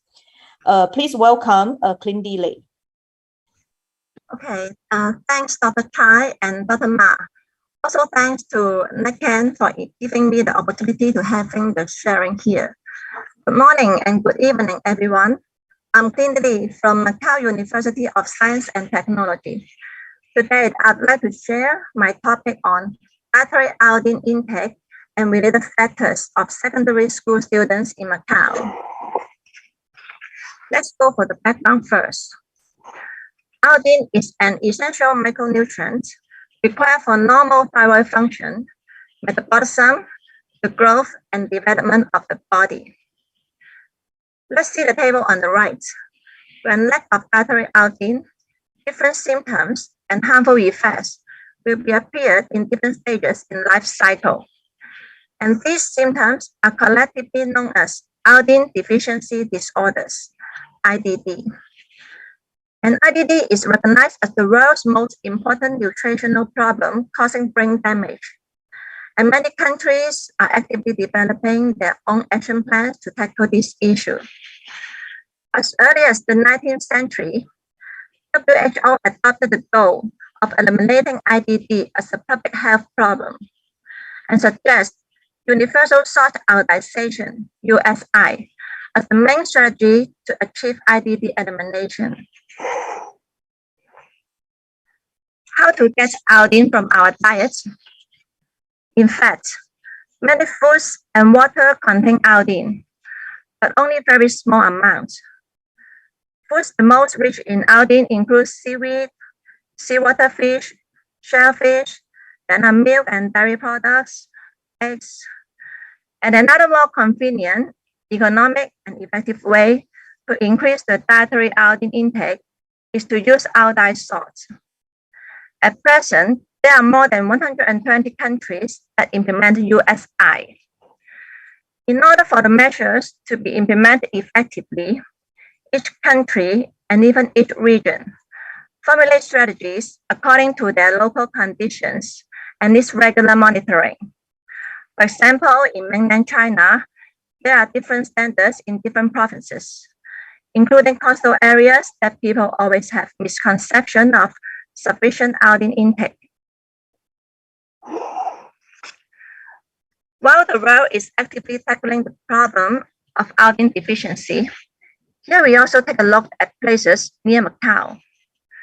In Hong Kong, the Center for Food Safety has conducted iodine assessment in 2011.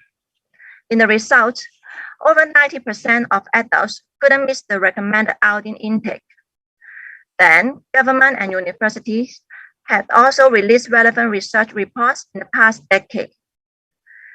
In general, the results show that there is still a need to strengthen health education of iodine, especially for pregnant women who are in higher demand of iodine.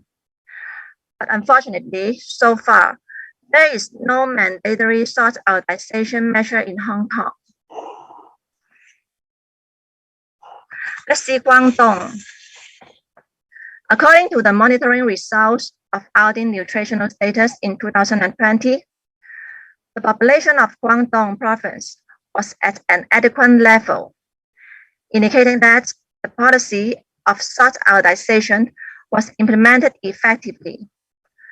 Moreover, Guangdong has been actively conducting action plan and health promotion in order to increase coverage of scientific iodine supplementation, especially in campus. What about Macau situation? At the moment, there is no iodine-related data and study in Macau. Also, no assessment and recommendation by government. So, iodine intake of Macau population is unknown. Iodine nutrition, education, and information are also very limited. And people always think that coastal areas will not have iodine deficiency. But in fact, if they do not get enough iodine in their diet, they will also be at risk of iodine deficiency. Objective. Considering the adolescents are in the stage of growth and development and have an increased demand of iodine nutrients, also begin to establish their own dietary patterns in adulthood.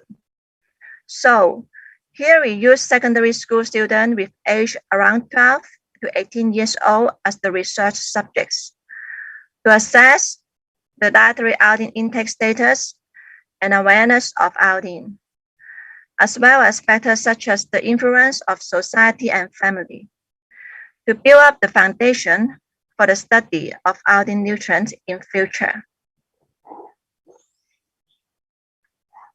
Method.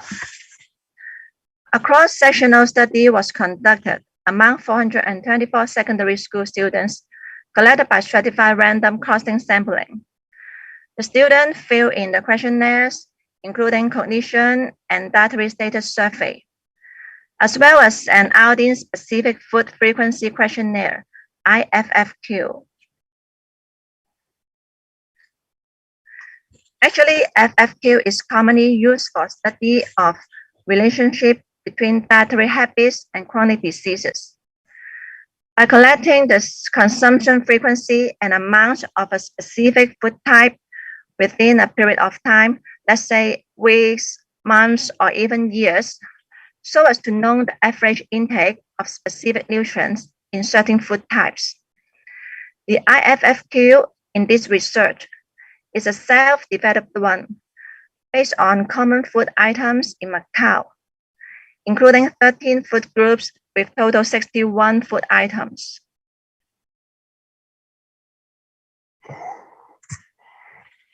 Here are some photos and tools during fieldwork. You can see the on-site explanation and food map slideshow in each class. Results. We had collected the following information for analysis, including gender, age, grade, and the parents' educational level. In the results, the median daily iodine intake of the subjects was only 74.4 microgram, which is only half of WHO recommendation, 150 microgram. Students did not consume seaweed and seafood as their main food sources of iodine. Instead, milk and dairy products is their main source of iodine. Food higher in iodine are shown in this table. We can find out the eating frequency of each food here in terms of daily, weekly, monthly, or rarely in the past month. We also found that there was only around 3% and 4% of students ate dry seaweed and seaweed snack respectively every day. And as high as around 50% of students rarely ate these in the whole past month. So from this data, we can see that the frequency of taking iodine-rich foods was low in secondary school students in Macau. Other foods high in iodine like calcium, shellfish, and kelp are even lower in daily consumption. Here, we explore whether variables would affect the iodine intake. Results show that iodine intake did not increase with age or grade.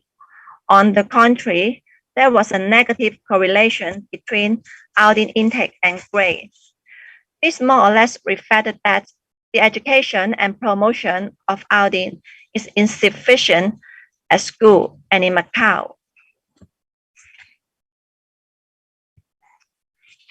For consumption of iodized salt, we found that there is only 10% of students answer that iodized salt was used at their home.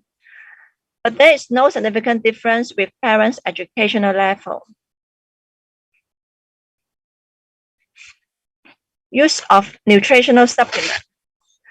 Among 96 students who were taking nutritional supplement, we found that only about 23% of them confirmed there is iodine inside. That means only 5% of total research subjects knew clearly that they were taking iodine supplement. And there was no significant difference that students would use iodine supplements because of their parents' educational level.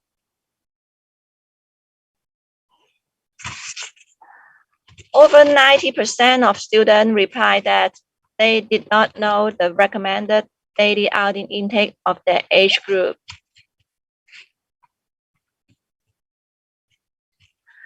Knowledge about iodine. Only about half of students were able to correctly choose iodine-rich food seaweeds out of 5 options. And among all 424 students, only 1 student could correctly answer all harmful effects of iodine deficiency. This showed that the knowledge of iodine was insufficient. Conclusion. Dietary iodine intake of secondary school students in Macau could not meet the recommended nutrient intake. and they did not consume iodized salt and iodine-rich foods as the main source of iodine. Also, their knowledge of iodine was insufficient. When students did not consume iodized salt, at the same time, they did not get enough iodine from their diets. By increasing the intake frequency of iodine-rich foods, the risk of iodine deficiency would be increased. This research can be used as the foundation and reference for iodine-related studies and assessment in future. It is recommended that individuals should take the initiative to understand iodine-related knowledge and practice scientific iodine supplementation in their family. Using iodized salt to replace common table salt for cooking food and appropriate intake of iodine-rich foods to prevent the occurrence of iodine deficiency disorders. Besides, it is necessary to measure urinary iodine for assessment of iodine status in macaque population in future, in order to ensure that each population is maintained at an appropriate level of iodine intake at different life stages. That's all for my presentation. Thank you all. And may I take this opportunity to special thanks to my mentor, Dr. Xiao Yi. Thank you. That's all for my presentation. Thank you, Clindy, for the nice presentations. Let me see. There is a couple questions from the chat box. So, from Dr. Chen, could students a reason for a low iodine intake? Please wait a moment. I want to expand the screen.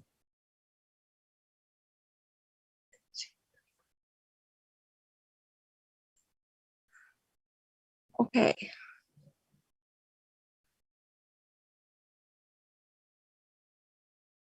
Because nutrition education is another important piece. Okay. The first one is have you explored mother KAP regarding that is the previous speakers. Your question is the last one. The last one could be the lack of knowledge of parents, those student a reason of. I think so. Because the student usually it's the parents go to the supermarket to buy the salt. So if the parents didn't have that kind of knowledge, I think they do not have the intention to buy the iodine salt, because it is compared with the normal common table salt, it is a bit expensive. Yeah. So and then another important point is actually iodized salt is not common in Macau, and we can't find in every supermarket. So the purpose of this study is to want to emphasize the importance of consuming iodized salt, and also we want to let government know that this is very important for students, because it is very essential nutrient for the development and body growth. Yeah, I think it's not just for students, you know, for all populations. Yes. I think your work is very important, because surprisingly, you know, now I learned that Macau, they don't have a policy, you know, like policy to really fortify the iodine into the salts, you know, because in the United States, we can buy the salt without iodine, but very commonly we use, and same thing in Malaysia, you know, we also fortify, you know, iodine in salt. So your work is important. So please continue, you know, working on this area. So definitely, eventually, you're gonna let the government know they should do something. So thank you very much. Thank you, Dr. Chai. So next, I would like to introduce our next speakers. So our next speaker is Dr. Limin Zhang. Dr. Zhang received her doctorate of public health and preventive medicines from Hebei Medical University. Her research area focuses on nutrition and disease prevention. When she was an undergraduate student, she awarded several scholarships and received a title of merit student many, many times. So during her tenure as PhD student, she participated in a number of research projects, so including a study examining the effects of 6-hour time restricted eating on body weight and metabolic risk factor in adult, and the effects of and mechanism of procyanidin on cardiovascular injury induced by 5 particulate matters. And she has published 6 scientific research papers during her graduate studies. Without any further delay, please welcome Dr. Limin Zhang.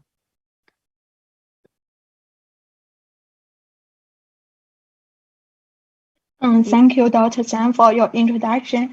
I'm very honored to participate in this meeting. My topic today is effects of early and late time restricted eating on weight and cardiometabolic health in overweight and obese young adults. First, let us understand the background. Overweight and obesity has become a major public health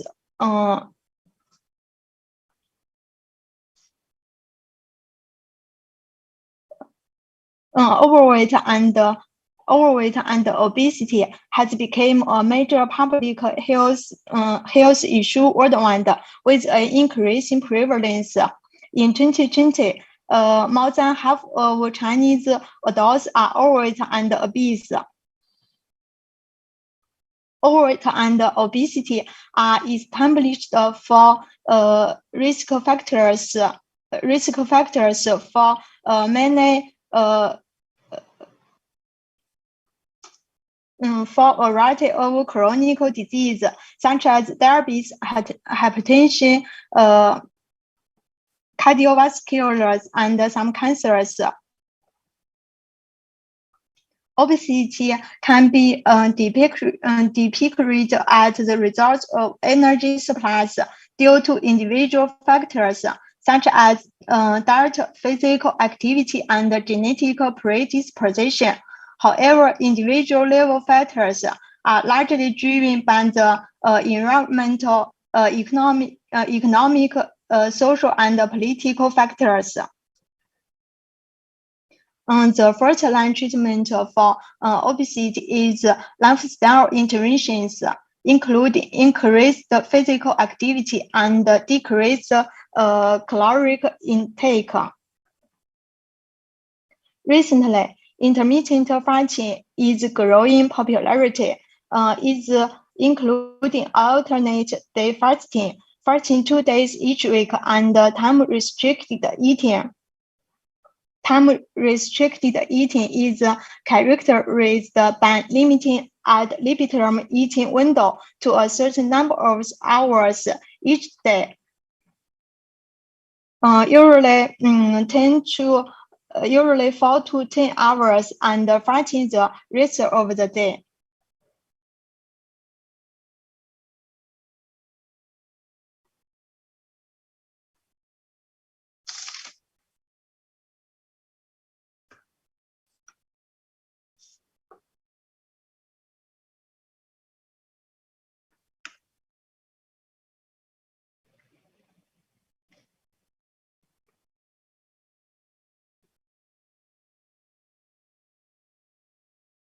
Sorry.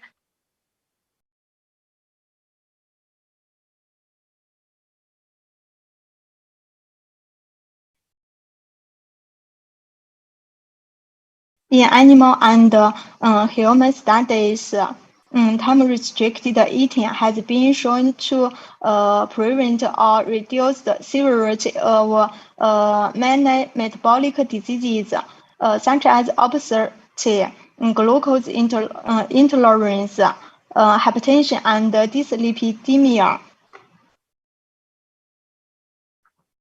Time-restricted eating are known to improve metabolic health.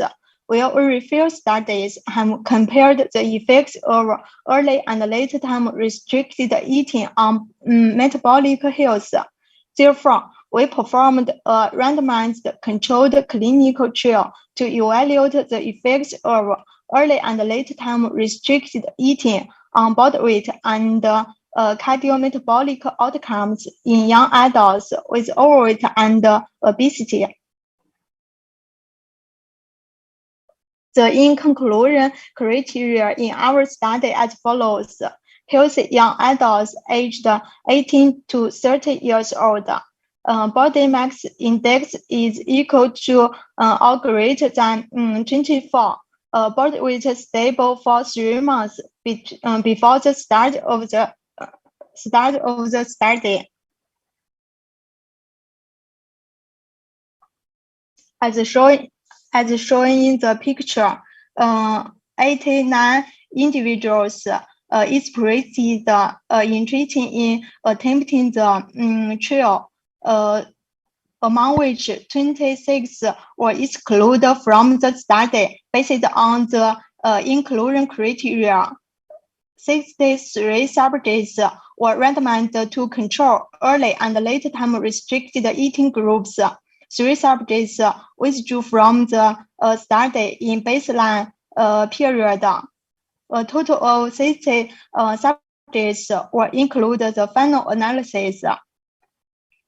Our trial comprised a 2-week baseline period and an 8-week intervention period.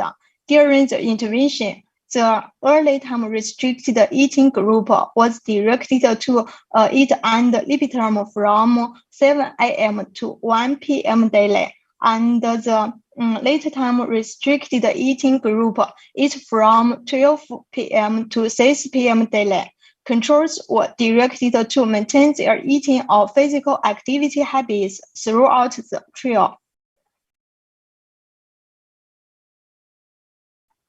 At baseline, no significant differences were observed among the 3 groups for body weight or any second outcome measure.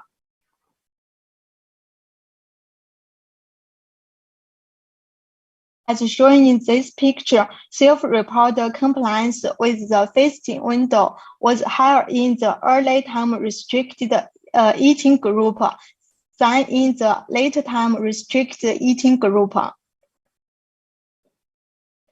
From this picture, we find that both early and late time restricted eating groups experienced a greater reductions in energy intake than control groups, with no significant difference between the 2 intervention groups.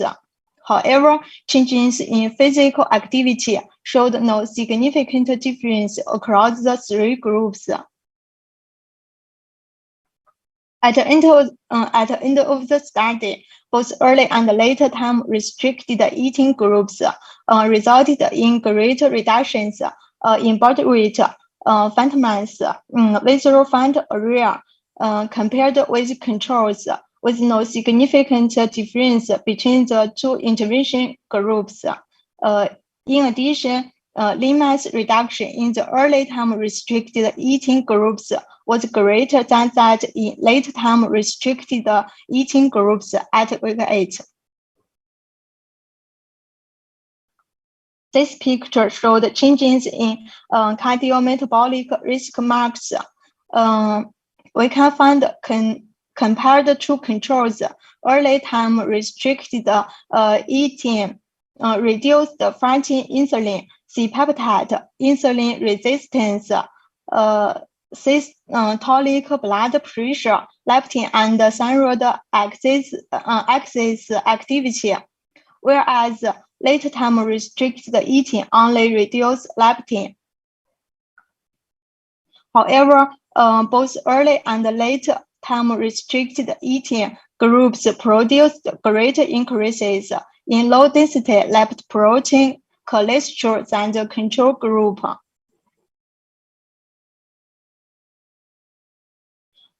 We measured mean glucose levels by continual glucose monitoring and found that early time restricted eating reduced mean glucose compared with late time restricted eating and control groups. In order to explore the possible mechanism of time-restricted eating, we measured oxidative stress marks and inflammatory. The results showed that early and late time-restricted eating didn't affect inflammatory marks, but early time-restricted eating increased antioxidant potential. We assigned participants subjective appetite by visual analogy skills and found that early time restricted eating reduced hunger in the midday. Finally, we evaluate neurological and gastrointestinal issues and sleep disturbances by questionnaire. The results showed that no serious adverse events were observed in both intervention groups. From the results of the study, we can join the following conclusions.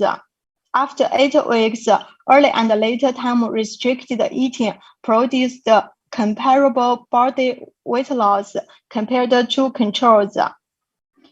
In addition, compared to control, early time restricted eating reduced systolic blood pressure, mean glucose, fatty insulin, insulin resistance, leptin, and thyroid axis activity, whereas late time restricted eating only reduced leptin. That's all. Thank you for your attention. Thank you, Dr. Zhang, for great presentations. So I have a great interest in this area. I'm not doing this type of research, but just for myself, because I know it's kind of popular, in Asia. They think about, they do like a restricted diet. Even my father's told me that he follows some sort of a restricted diet. So I have a couple questions for you. So did you collect their diet records? So I just curious about their total energy intakes. So did you look at that? Yeah. 就是我们当时计算了它。老师，你问的是它的总能量摄入情况是吧？对。就是计算它们三组，就是总的基线的时候吗？还是最后他们的能量大概可能在就是1000多点儿。三组都一样吗？不一样。那个对照组早期跟晚期组它的能量比对照组少大概400-500千卡。400-500。然后早期组跟那个晚期组他们的能量基本上差不多。All right. So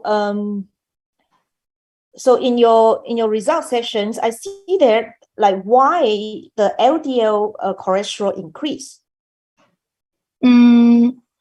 这个可能是因为就是它这个进食的时间的一个延长，然后导致脂肪分解氧化分解，然后导致LDL 的升高。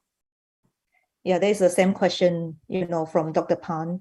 What did the weight loss regimen lead to increase in total cholesterol and LDL cholesterol? So you responded.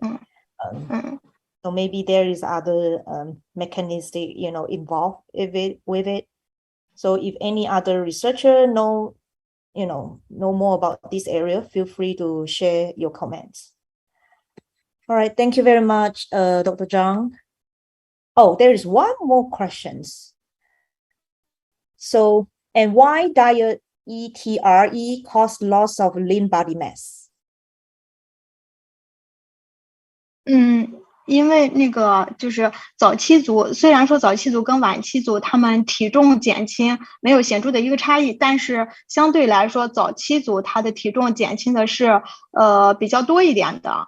然后我们这个体成分它测到的这个瘦体重，它是水分跟肌肉的一个含量，可能体重减轻的多一点，它那个水就是体内水分丢失的更多，所以最后显示的是这个瘦体重减少的更多一些。So how long is your intervention? Sorry, I may miss it. 8周。So 8 weeks. All right. So thank you very much. Thank you. Thank you. Last but not least, our speakers, Yuzu Song. So Yuzu received her master's degree in nutrition and food hygiene from Hebei Medical University. So during her tenure as a master's student, she successfully completed an internship in the Nutrition and Health Program, Departments of George Institute for Global Health in China. So her research focuses on sodium content in prepackaged foods.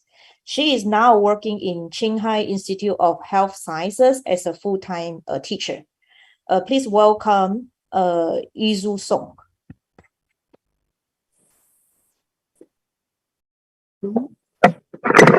Thank you. Yeah, Yuzu, would you share your slides with us?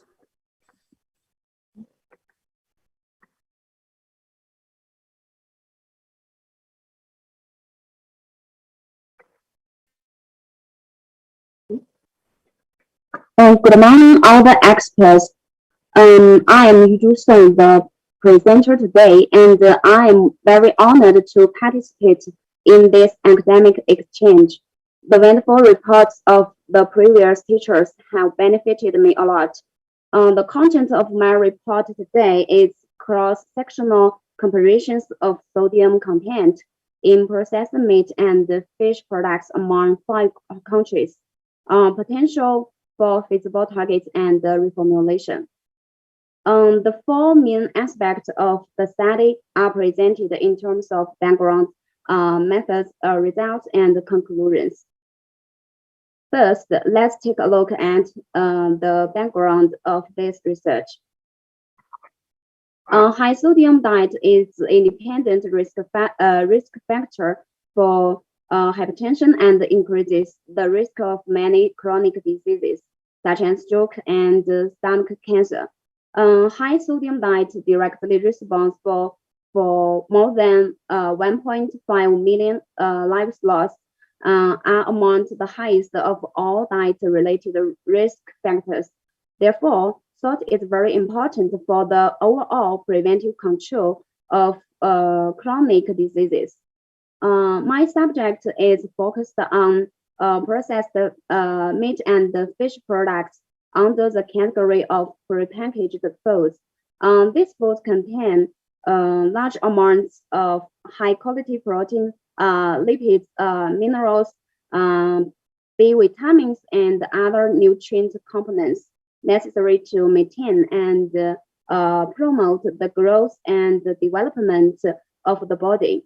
With the economic development and accelerated pace of life, the types of and quantities of processed meat and fish products in the market are rapidly increasing and account for an increasing proportion of people's daily diet. But one prominent problem with these products is the high sodium content, which is a wide concern to the World Health Organization and the various countries.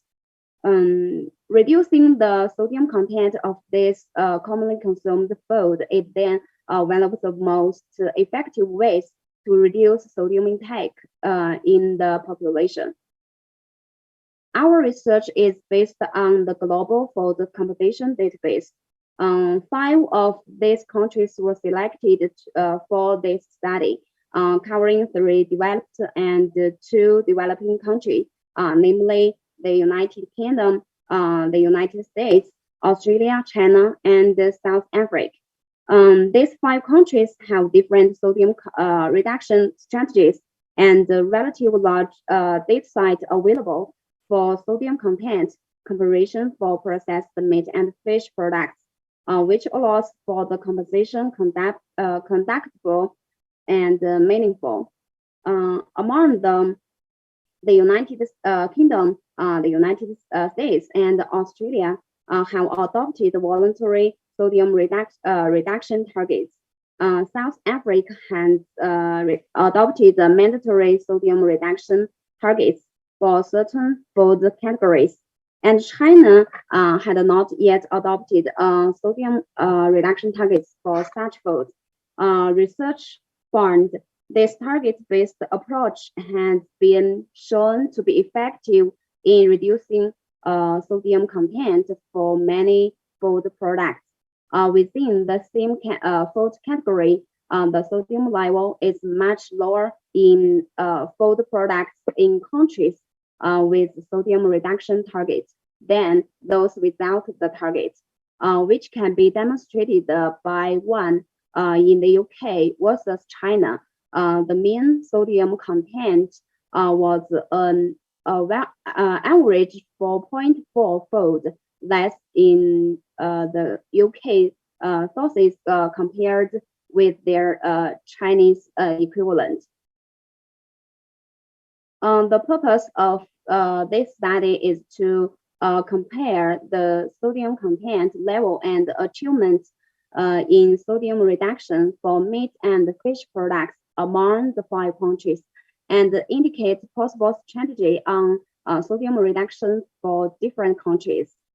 The following is a brief introduction to the methods of this research. Our data comes from the information provided by nutrition labels in packaged foods collected by the Food Switch application and the data collection time reading from 2012 to 2018. In the food categorization system, processed meat products were further classified to 16 subcategories, such as meat alternative products, bacon, canned meat, ito, and processed fish products were divided into 4 categories, such as canned fish, chilled fish, frozen fish, and other fish. Products with no declaration of neither sodium nor salt values were excluded. In the case of identical products with the same sodium content but available in different packages sizes, these were regarded as duplicates, and only one product was included. In reference to traffic light criteria developed by the UK, sodium level was defined as low, medium, and high, and expressed as green, amber, and red accordingly to a horizontal bar chart to show the sodium content visually. The 2017 UK sodium reduction targets were used to assess the percentage of products reaching the targets across the 5 countries. The chi-square test was used to compare the proportion of products that meet the 2017 UK sodium reduction targets. In the third part, I will share the research results with you. Table 1 shows the sodium content of processed meat and fish products across the 5 countries. Overall, for processed meat and fish products combined, China had the highest sodium level, ranking as the country with the lowest products for both meat and fish products, followed by the USA, South Africa, Australia, and the UK. Taking meat products alone, Australia had a lower median sodium content than the UK. Significant differences in sodium levels were seen in 18 subcategories among 5 countries. For example, the sodium content of roasted chicken in China was 4.5 times that of the UK. Chilled fish in China, 4.5 times that of the USA. Pet and meat spreads in China about 4 times that of Australia. Within each country, the sodium content also varied greatly across different subgroups, with raw and flavored meats being the lowest sodium content subcategory. One strategy to reduce sodium intake from packaged products is to encourage customers to replace high sodium products with low sodium products. For example, choosing raw unflavored meats instead of salami and crowd meat would decrease the sodium intake from these foods by 10-fold to 20-fold in all 5 countries. Therefore, development of new products with the same or better flavor and less sodium should be encouraged. And the large difference in sodium content of similar products in different countries and the difference in sodium content among different brands within the same countries indicate that there is still a lot of room for salt reduction. However, the sodium content of bacon, frozen meat, salami and crowd meat, dried meats, and frozen fish in China was the lowest among 5 countries. According to across the 5 countries, a large proportion of processed meat and fish products fell into red and amber categories, with the highest proportion of great white products found in the UK, according for 12.66% of all meat and fish products. China had the largest proportion of red light and the smallest proportion of green light products. A similar difference was seen in processed meat products. For processed fish products, the highest proportion of green light products was observed in the USA, followed by UK. South Africa had the largest proportion of amber light products and the lowest proportion of white light and green light products among 5 countries.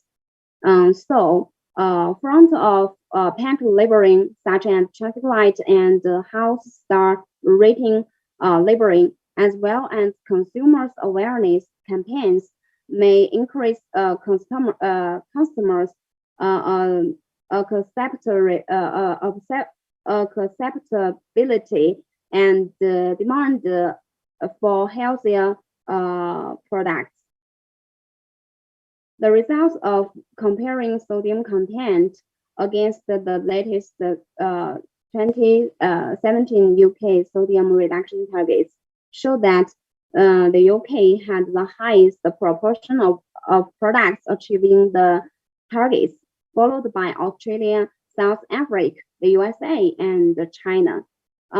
This to some extent might be relevant to the implementation of the incremental sodium reduction strategy. Target implementation is also critical. Our results show that the proportion of meat and fish products that met sodium reduction targets was low across all the countries.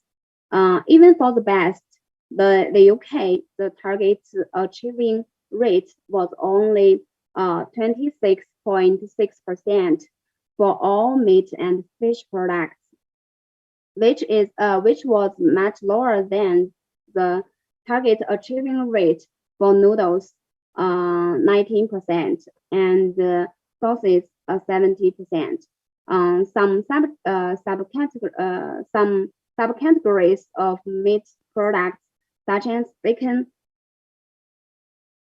even had the highest sodium content in the UK among the countries. This suggests that robust implementation and monitoring of the voluntary targets are needed. From the results of the study, we draw the following conclusions. There are large differences in sodium levels of packaged food among the 5 countries with different sodium reduction policies. This implies that the target-based strategy is effective in lowering sodium levels in foods. Therefore, citing feasible or lower sodium targets is urgent. Regular evaluation is also needed to ensure its robust implementation. Although not surprising to many people, the specific finding in this study could be a good reference in developing specific strategies to promote sodium reduction. This is the end of my sharing. Thank you for your listening. Thank you, Yuzu. Again, very nice work, all amazing talk from our students. So very impressive. We have questions from the chat box. Is the high sodium content because more sodium is added during the processing of the food, like bacon, or added during cooking or dieting?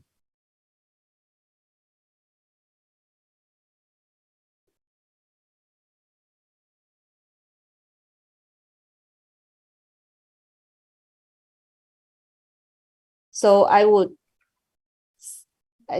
think what Dr. Chen asked, is it you just study the processed food, right? So do you think when they eat the food, they're gonna add more sauce to it?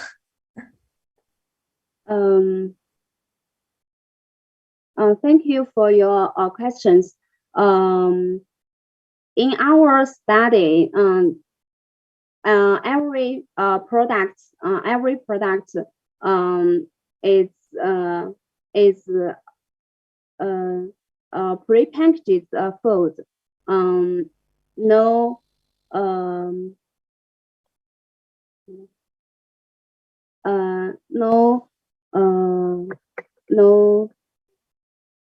就是没有考虑那个咱们日常的去比如说像 cooking 啊这种，就都是预包装的食品。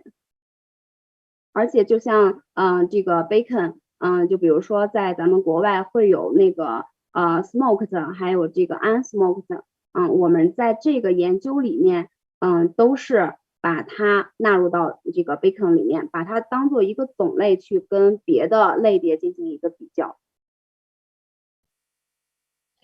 So do you know what is the average sodium intake in China? You may know or may not know. That it's fine. You know, if you don't know, it's okay. Or maybe others people were able to answer for you. I'm just wondering. It's just for curiosity. So because in the United States, you know, the guideline is 2,400 milligrams, but the average is 3,600. So it's much more than the dietary guideline. So I'm just wondering what is the status in China? 就像在中国，我们所研究的这些品类，中国的含盐量是要高于其他的有这种减盐政策的这些国家的，但是也有个别的类别是咱们中国，它的这个食品的含盐量是要小于要小于其他的国家的。那你知道中国的那个平均sodium 的 intake 是多少吗？一个人差不多截止到大约13年的时候的一个数据是平均是11克，男女几乎没有什么太大的差别，11克左右。然后近几年我们从18年开始3.3件之后，可能这个数值会有一个稍微的一个下降。11克应该11克是 gram 吧？啊，这应该对，11克，11克盐，11克的盐。咱们像 WHO 推荐的不是说要小于5克吗？对，那是挺高。基本上就是2倍多的这样的一个量。不同的省份也有不同的这个There is one more question. So Chinese people are using more salt in their food. What is your recommendations about the use of processed meat and fish? 因为我们当时在做这个课题的时候，我们这个课题主要是来自于我们现在开发的一个小程序叫 Food Switch 小程序。它主要收集的就是从12年到18年的这个咱们从这个市面上能买到的这些预包装的食品，它是这样收集来的。然后我们从库里面去筛选出来这个加工的鱼类和肉类，主要是因为我们也认为像这个加工肉类和鱼类，它也是占咱们日常就是人们的日常饮食的比重也是越来越大了。而且这一类食物它的含盐量是相对比较高的，所以说我们就想去研究这一类的食品，所以就选了这个品类。而且这个品类的这个数据是相对比较大的，就是各个国家都是比较全的、比较完整的，所以说我们也是一个考虑的因素。So thank you very much. Thank you very much. For your presentations and for your works. Okay, so let's we have all the amazing speakers, today. So you all have done an amazing job. Thanks again. Thank you to each and every one of you for being here with us today. So we hope that you found the symposium informative and worthwhile. In order to make next year conference even more successful, so we may or we will send out the post-event survey via email. So we thank you in advance for your comments and suggestions, and we assure you that each will be given consideration so that the future conferences and event will be even more of a success. And last but not least, we would like to thank all the speakers for sharing your research with us. So as I said again, so you all done an amazing job. So next, we would like to welcome Dr. Wu. Dr. Wu is the incoming president of NACAN to give a closing remark. So Dr. Wu will also announce the winner of the Student Research Award. So we will have a social event after Dr. Wu's remark. So, and we also encourage all of you to attend this event. So yesterday, we had a very good conversations, with several graduate students and also researchers, so around the world. And this is a very great opportunity to connect with professor, the researcher, maybe future mentor and collaborator. So please stay tuned. And we also gonna announce the door prize also after Dr. Wu remark. Welcome, Dr. Wu. Okay, great. Thank you. So let me see if I can run slideshow. Okay, great. So first, I would just thank you very much for sharing this session. Sorry. I think sorry, I cannot hear you. Or the last presenter should stop sharing first. I think. Okay, so let me check. So Yes. So It's okay, still so showing that. so let's see. How about this? So let's if you just so, can you try to. unshare your screen? No, I have to. So because this one is ongoing. Yes. So she needs. Okay, so now it's okay.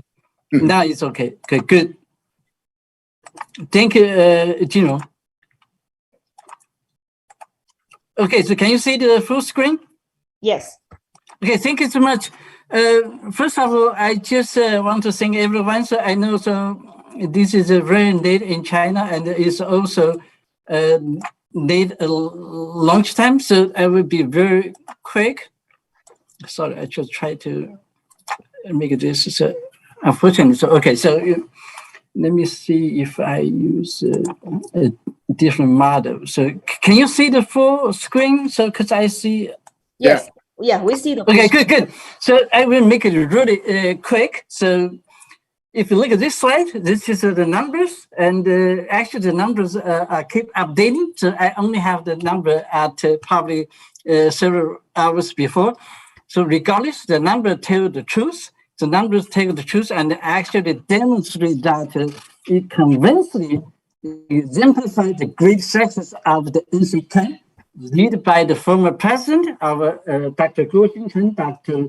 Limin Zhang, and the current president, Dr. Jinrong Zhou, after the initiation to establish the NACAN as a non-profit organization, which started during a very difficult time during COVID-19, particularly so the establishment of a non-profit organization status put the NACAN in a position equivalent to any other NPO as a professional society.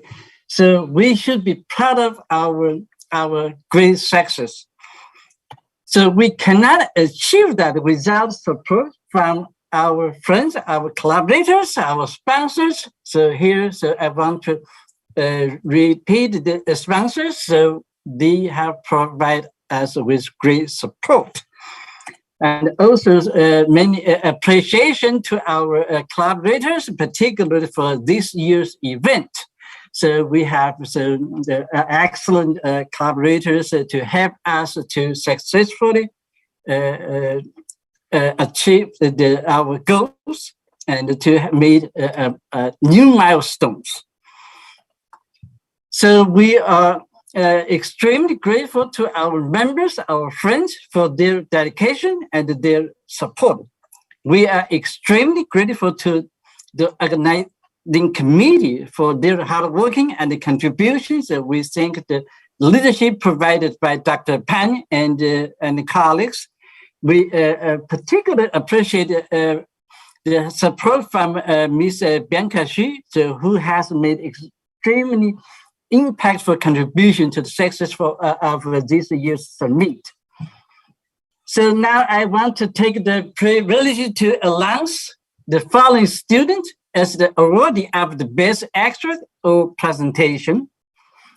So Ms. Zhang Yanqi from University of Alabama, Ms.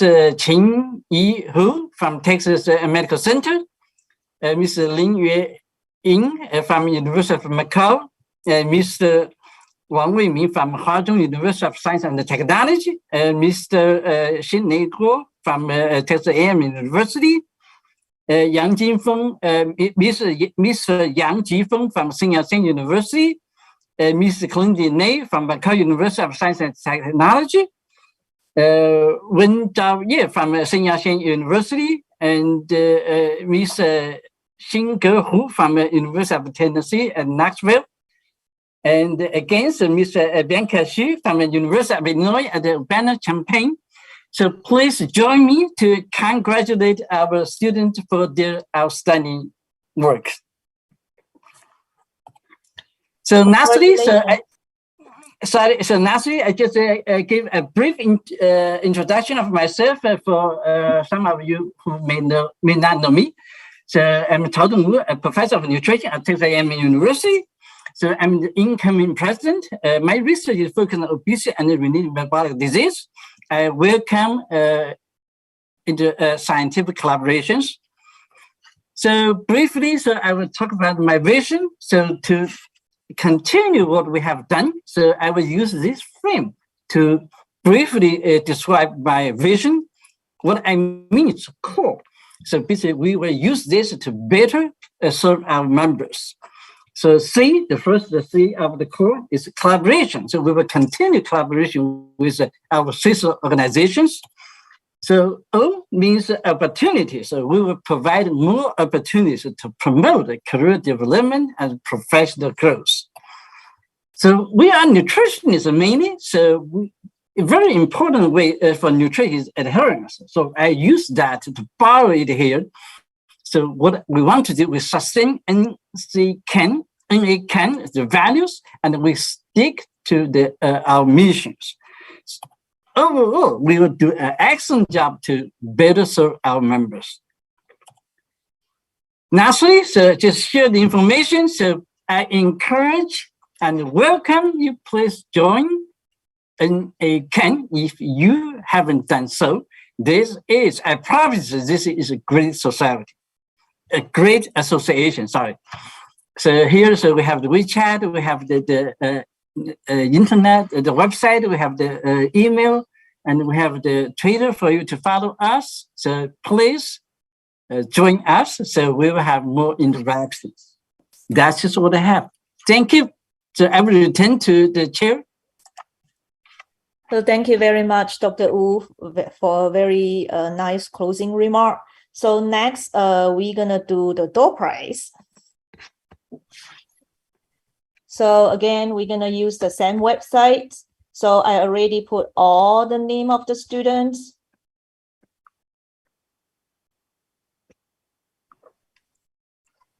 So I'm gonna shuffle the name maybe 3 times. So we're gonna have 5 winners.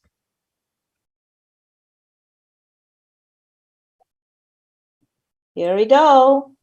So I would like to congratulate all the door prize winners. So you will receive a free 1-year NACAN membership. We will contact you shortly after the symposium. So now we're gonna have a party time. So it's a social event. So thank you very much. Thank you, everyone.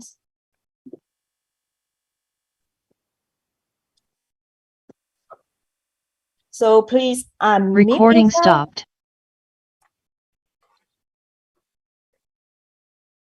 现在是东部12:20，这个看你们吃饭，如果说还能再坚持一下，我们就坚持一下。没问题，没问题。对，吃饭昨可以天也到了坚持1点多。对，所以非常难得。国内的主席讲两句吧，主席讲两句，很辛苦，这个大家都对，没有啊非常辛苦。，这个我觉得是，这个感谢的话就说不完了，就真的就是从内心感觉，就是非常感谢，就是大家的这个共同努力吧。我觉得，离开大家的努力，这个肯定是这样一个 successful 这样一个 symposium 是不可能的。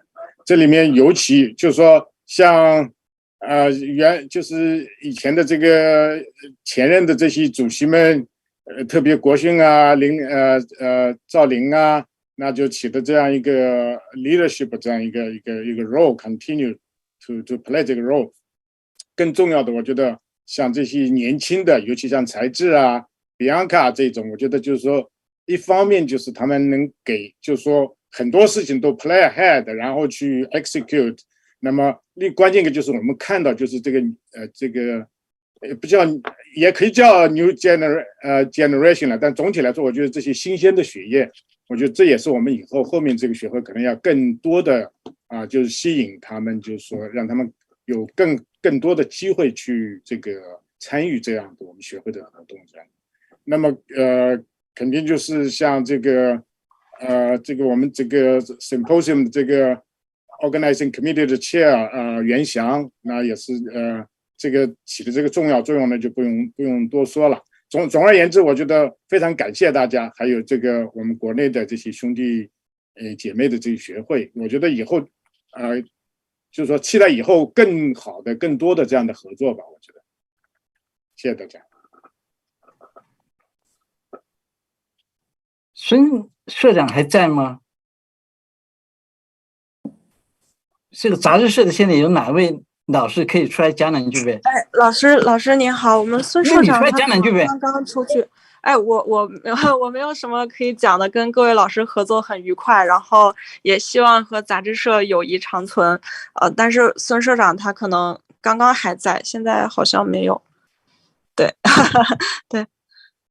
好，非常感谢你这个杂志社这个每次开会比我们要进得早，走的差不多跟我们一样走得晚，所以非常的辛苦。就像刚才主席讲的，我们真是就感谢的话没办法就说了，就是啊，刚刚这话可能也特别感谢这圆月，还有你的同事。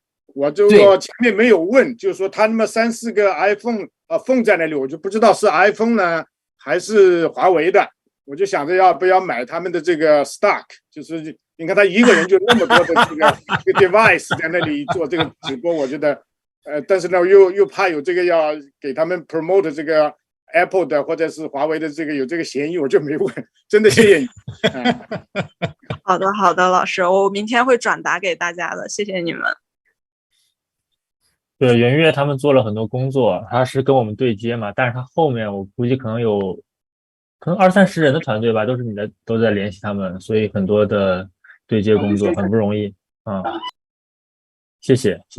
啊，对，谢谢各位老师。就随便聊聊吧。小金，你马会长说两句。Go ahead。其实呢，我昨天说了很多。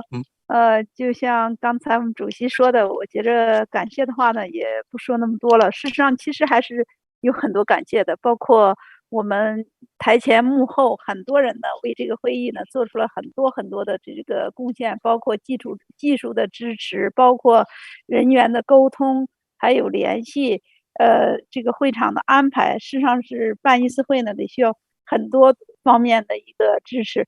大家都做了很多工作，而且呢也做得很好。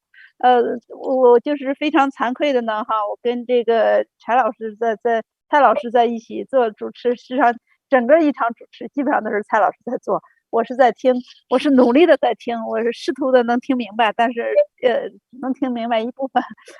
所以说对我自己的冲击也是比较大就是英文呢作为这个国际性的语言，所以我觉着我是不是现在学有点太晚了？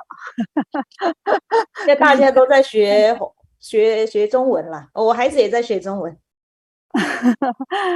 你孩子学中文应该很快就学得很快。我又看见郝磊博士这个马老师好。郝博士好，也好久不见了上次也有好几年了已经。对，就是这个发生新冠之后，回国的就是非常困难，但是现在有这个网络给我们提供一个平台，还可以交流，这已经是非常不错了。是，所以说也就是很容易的在线上或者叫云端相聚这个也是一种新奇的一种体验，也是这个现代科技给我们带来的便利。不过我的希望呢，还是前面呢，我们可能这个各位老师做了大量的工作为这个会。事实上呢，我觉得这个会呢，可以作为一个桥梁，作为一个契机，然后呢，作为我们未来再进一步交流合作的这么一个还是一个桥梁吧。我想我们未来的这个交流合作，我认为呢应该更多一些那个也希望呢跟我们这个国外的这些科学家们，然后呢有更深入的或者说更多的一个交流合作。我就说这么多吧，先说这么多，想起来再说。袁翔，你要拿个获奖感言，你这办得这么好，你作为这个主持人，这个我是确实是觉得受之有愧。我觉得这个刚才金融说的非常好，这个是大家都非常努力。这次这个成功的原因就是大家都非常努力，从这个各个这个兄弟姐妹学会，然后从这个孙老师这个团队，这是大家都想把这个事情干得很好。我觉得我是不能这个 take 这个 credit 啊，这个是啊，然后当然是国训啊，这个赵林这些当然，这个金融是一直在里面的，这还有曹栋，这些所有的这些领导们，这个对这个学会的支持，对这次会议的支持是，我觉得是成功的这个重要原因。我希望这个咱们以前这些前主席啊，其他的会员就慢慢感觉到，就说这个我们学会的凝聚力，然后这个以后多多参与，这是我觉得是非常重要的。我觉得就是这个咱们这个。赵林啊，国训啊，这个金融，我希望你们这个以后经常来参加活动啊，这是我觉得成功的一个最重要的一个原因之一。是我们一部分，这 they're not gone, they are with us, they are still part of us. 来，这视频可以代表那个主持人们。那个首先就是说，先谢谢大家这么晚了还参加，还一直和我们在一起，尤其是国内的很多学者同事，然后也挺晚的了。然后呢，我就首先祝贺吧，祝贺我们这次大会还算比较圆满的那个结束。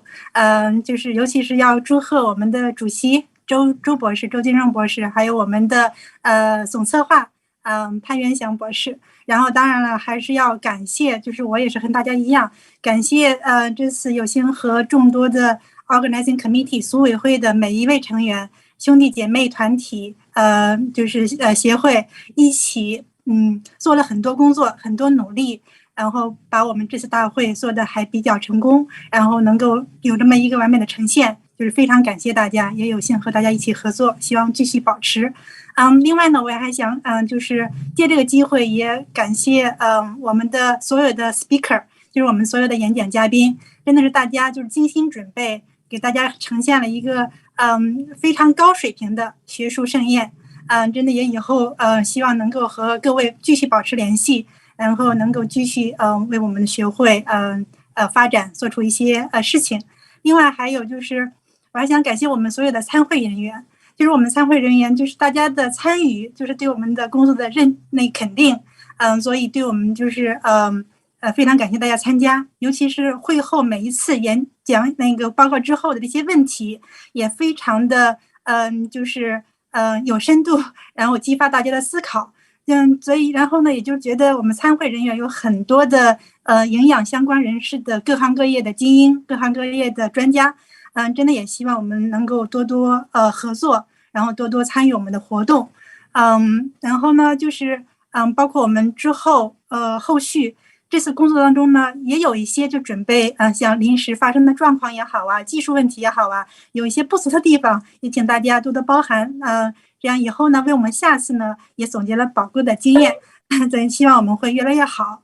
另外也是我们这次作为我营养师这一块的 committee chair， 因为我们就会提供11.5分的免费的学分，之后呢像蔡老师说的，我们有可能会给大家发一个 survey， 就是一个问卷调查，听取大家的意见，同时呢我们也会跟就是注册参加我们会议的注册营养师进行联系，就是给大家发放我们的学分。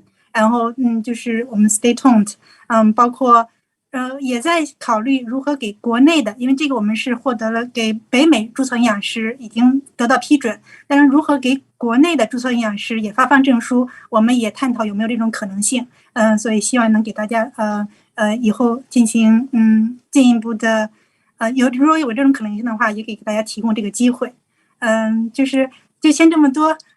就是祝大家周末愉快，新的一周愉快，谢谢。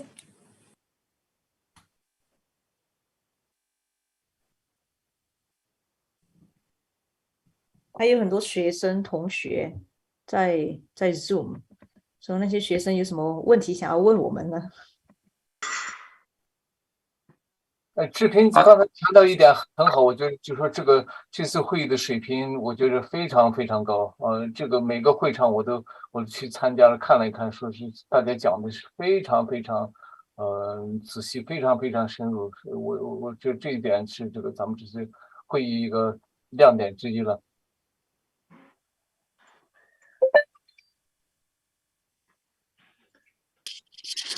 我还想问一个问题，就是我们的这个会议有没有回放？录像都有，然后好像这个杂志社里面都有回放，他们对都有回放，好像是。对，马老师，我等一会儿给把他那个杂志社那个链接发给您，他那有回放的。哦，好的，因为我也是觉着什么呢，就是我们可能就是我昨天也说到一个问题，就是我们的这个会员，包括我们的很多人呢，可能我们都没有通知到，也希望呢，就是给他们一个机会呢，也继续学习。这个正好马老师在这里，这个像志平刚才提到的这个中国的这个能否提供给中国营养师这个技术教育的学分。我记得2019年我在北京的时候遇到那个杨会长的时候呢，我提过这件事情，他好像没有反对也。不过呢，我不知道这个会是需要一个什么样的手术，以及怎么样能够完成这件事情。因为我觉得如果能有更多的中国的注册营养师，现在叫注册营养师吧，对吧？他来听我们的这个活动，我们的活动可能支持率会更高。对。但是这个活动就是说如何获得这个学分的话呢，我也不太知道，因为中国营养学事实上我觉得还有这一个问题，就是中国营养学会的这个注册营养师呢，他的这个学分呢，每年就是每几年吧，要获得50个学分，它是有要求的。但是这个学分如何获得，没有具体的这种操作层面的东西，比如说，就是你是不是应该有个学分记录，还是说参加了什么样的活动，然后获得了什么学分，有一个积累，其实是没有的。如果没有的话，这个就很难去评估。到最后一个这个所谓的，我不知道，美国的这个注册营养师是怎么样的一个管理？那国内呢是要经过几年我忘记了，是5年还是3年？他就要相当于到期，然后呢，你需要拿这个学分呢来换取这个身份，但是，其实没有可以操作的东西，就是说，如何积累这个学分，在哪儿能查到这个注册营养师的学分是没有的，这个就有一个很大的一个问题。这个怎么评估？它是这样的吧？这个每个省或者说一些高校，它是要在那个中国营养学会去注册，然后成为这个提供这个训练注册营养师的一个机构，是吧？我不知道你们河北医科大学是不是？我知道东南大学以及同济医科大学它是的。然后呢，你把这个它不是的，这还对，这个啊，行，沈老师您接着说。我想说的是，如果你把这个牌子背回来了以后，那么你给这些营养师训练的，比方说你需要别人来上个课，我们这边可能办个活动的时候也当成上课的一部分，这样的话呢，也可以变成这个给他们提供的继续教育的学分或者培训，是吧？培训的他来，我不知道上课培训算不算啊？但是我觉得这个应该是可以操作的。他好像上课我不太记得是算不算，但是他是说，比如说参加学术会议，参加什么这是可以的。然后呢，发表科研的文章，然后呢还有自己去培训，反正他有很多方面的这样的一个要求，就是说有很具体的这种什么样的情况获得多少学分是有的。但是到现在为止没有，我们也是国家的这个注册营养师培训基地，但是呢，就是也没有给我们这样的一个权限，至少是或者说，我觉得可能中国营养学会对这个方面呢，也没有特别的一个规矩，他自己还没有制定出来这个规章，然后呢，怎么去管理这些注册营养师？理解。好嘞，这个有一个提问，就是说如何获得回放，必须加入会员，要不你帮忙说两句呗。哦，哎，吴老师，你是？他这个 chat 里面有一个问题，就是他是想要估计是我们这个会议的回放。对，这个就是我们是把我们往年的包括今年的这个所有的我的 webinar 信息都放到网站上了，但是需要通过会员的通过你会员的号码来注册登录就可以看到。我们的会员的分类有好几种，你可以通过网站就可以看到很详细的信息。如果是学生会员的话是很便宜的，好像是5块还是10块美元啊？5块钱是吧？学生对，很方便。然后也加入我们的 social media， 我们的 WeChat， 所有的手段都可以联系到我们。好，谢谢，你马上要去注册，非常好。谢谢郝总。然后我也是对，然后大家都说了非常非常好我也是 reflect 一下，也是非常好的学习机会。对我来讲的话，参与会议的组织是很好的学习，也来认识大家，非常好。有一点我是就是想和大家分享，就是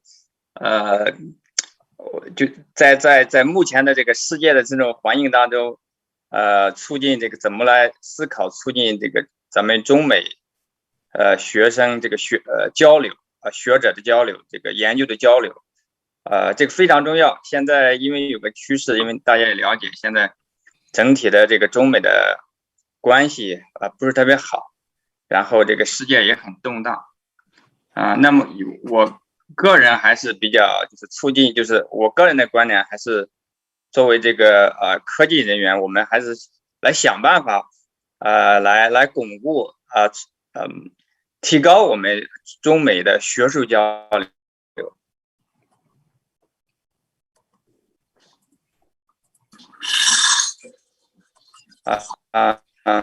现在